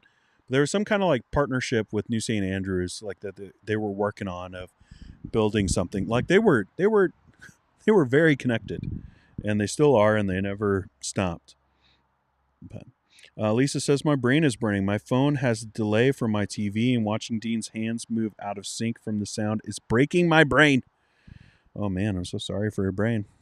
I apologize. I deeply regret my actions.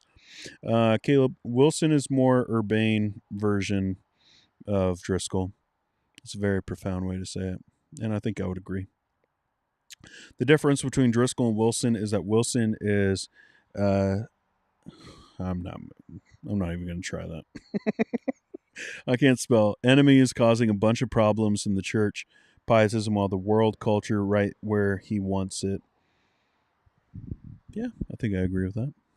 Joshua, I guess it's a good thing that DW won't renounce Driscoll. The association is a huge red flag. Yeah. But it's so weird. It's so weird to hear it put that way, because I remember when people were like, what is Mark Driscoll doing bringing Doug Wilson into this? Because Doug Wilson has always had controversy attached to his name. And because it was right around the time when Doug Wilson left his denomination and stuff, and there's a bunch of controversy. I don't remember the particulars, but I remember there were people being like, why is Mark Driscoll platforming Doug Wilson? And that's what happened, guys. Mark Driscoll platformed Doug Wilson. And so it's so weird to hear it put the other way of people now being like, oh, Doug Wilson platformed, Mark Driscoll. How weird. Yeah. You know why. I don't know. What did I ignore? I don't know. It's just you have a lot of jokes. So hope you have a good night. I've landed on a great username idea, and sure, you'll love it. Just wait and see. Better have Ken Ham in it. I was doing it because you were putting a lot of jokes. All right, everyone's turn out. I genuinely hope everyone here has a great weekend, especially after all this nonsense we've been seeing with these patriarchy bozos. The name calling. I don't think that they're bozos. Okay, I do disagree with them quite a bit, and I can see where you're coming from, Uncle. I called you it. You got to. Yeah, that's me making peace. Here's an olive branch. All right, appreciate everyone hanging out with me. Hit the like button so that this video can get sent to other people. And hey, again, if you like what I do here on my channel and you want to support the channel, there's a link down in my PayPal. If not in here, I'm second guessing myself of whether I put it in here or not. On Underdog Theology, you can go back to that video, and if you want to put in $5 or something to donate to getting a new camera, we're not close. But it would, I think it would help things with the channel. But if not, it's okay. It's cool. You guys have already been so awesome about a lot of other things here on the channel, and I appreciate everyone who hangs out with me. And there's no expectations, and no expectations to see you again. If this is your last ride and you're just like, this went way too long, and he said a lot of weird things, I get it. It was good having you. Though. I will see you on Monday for Underdog Theology. Have a good night, y'all. Have a good weekend, too.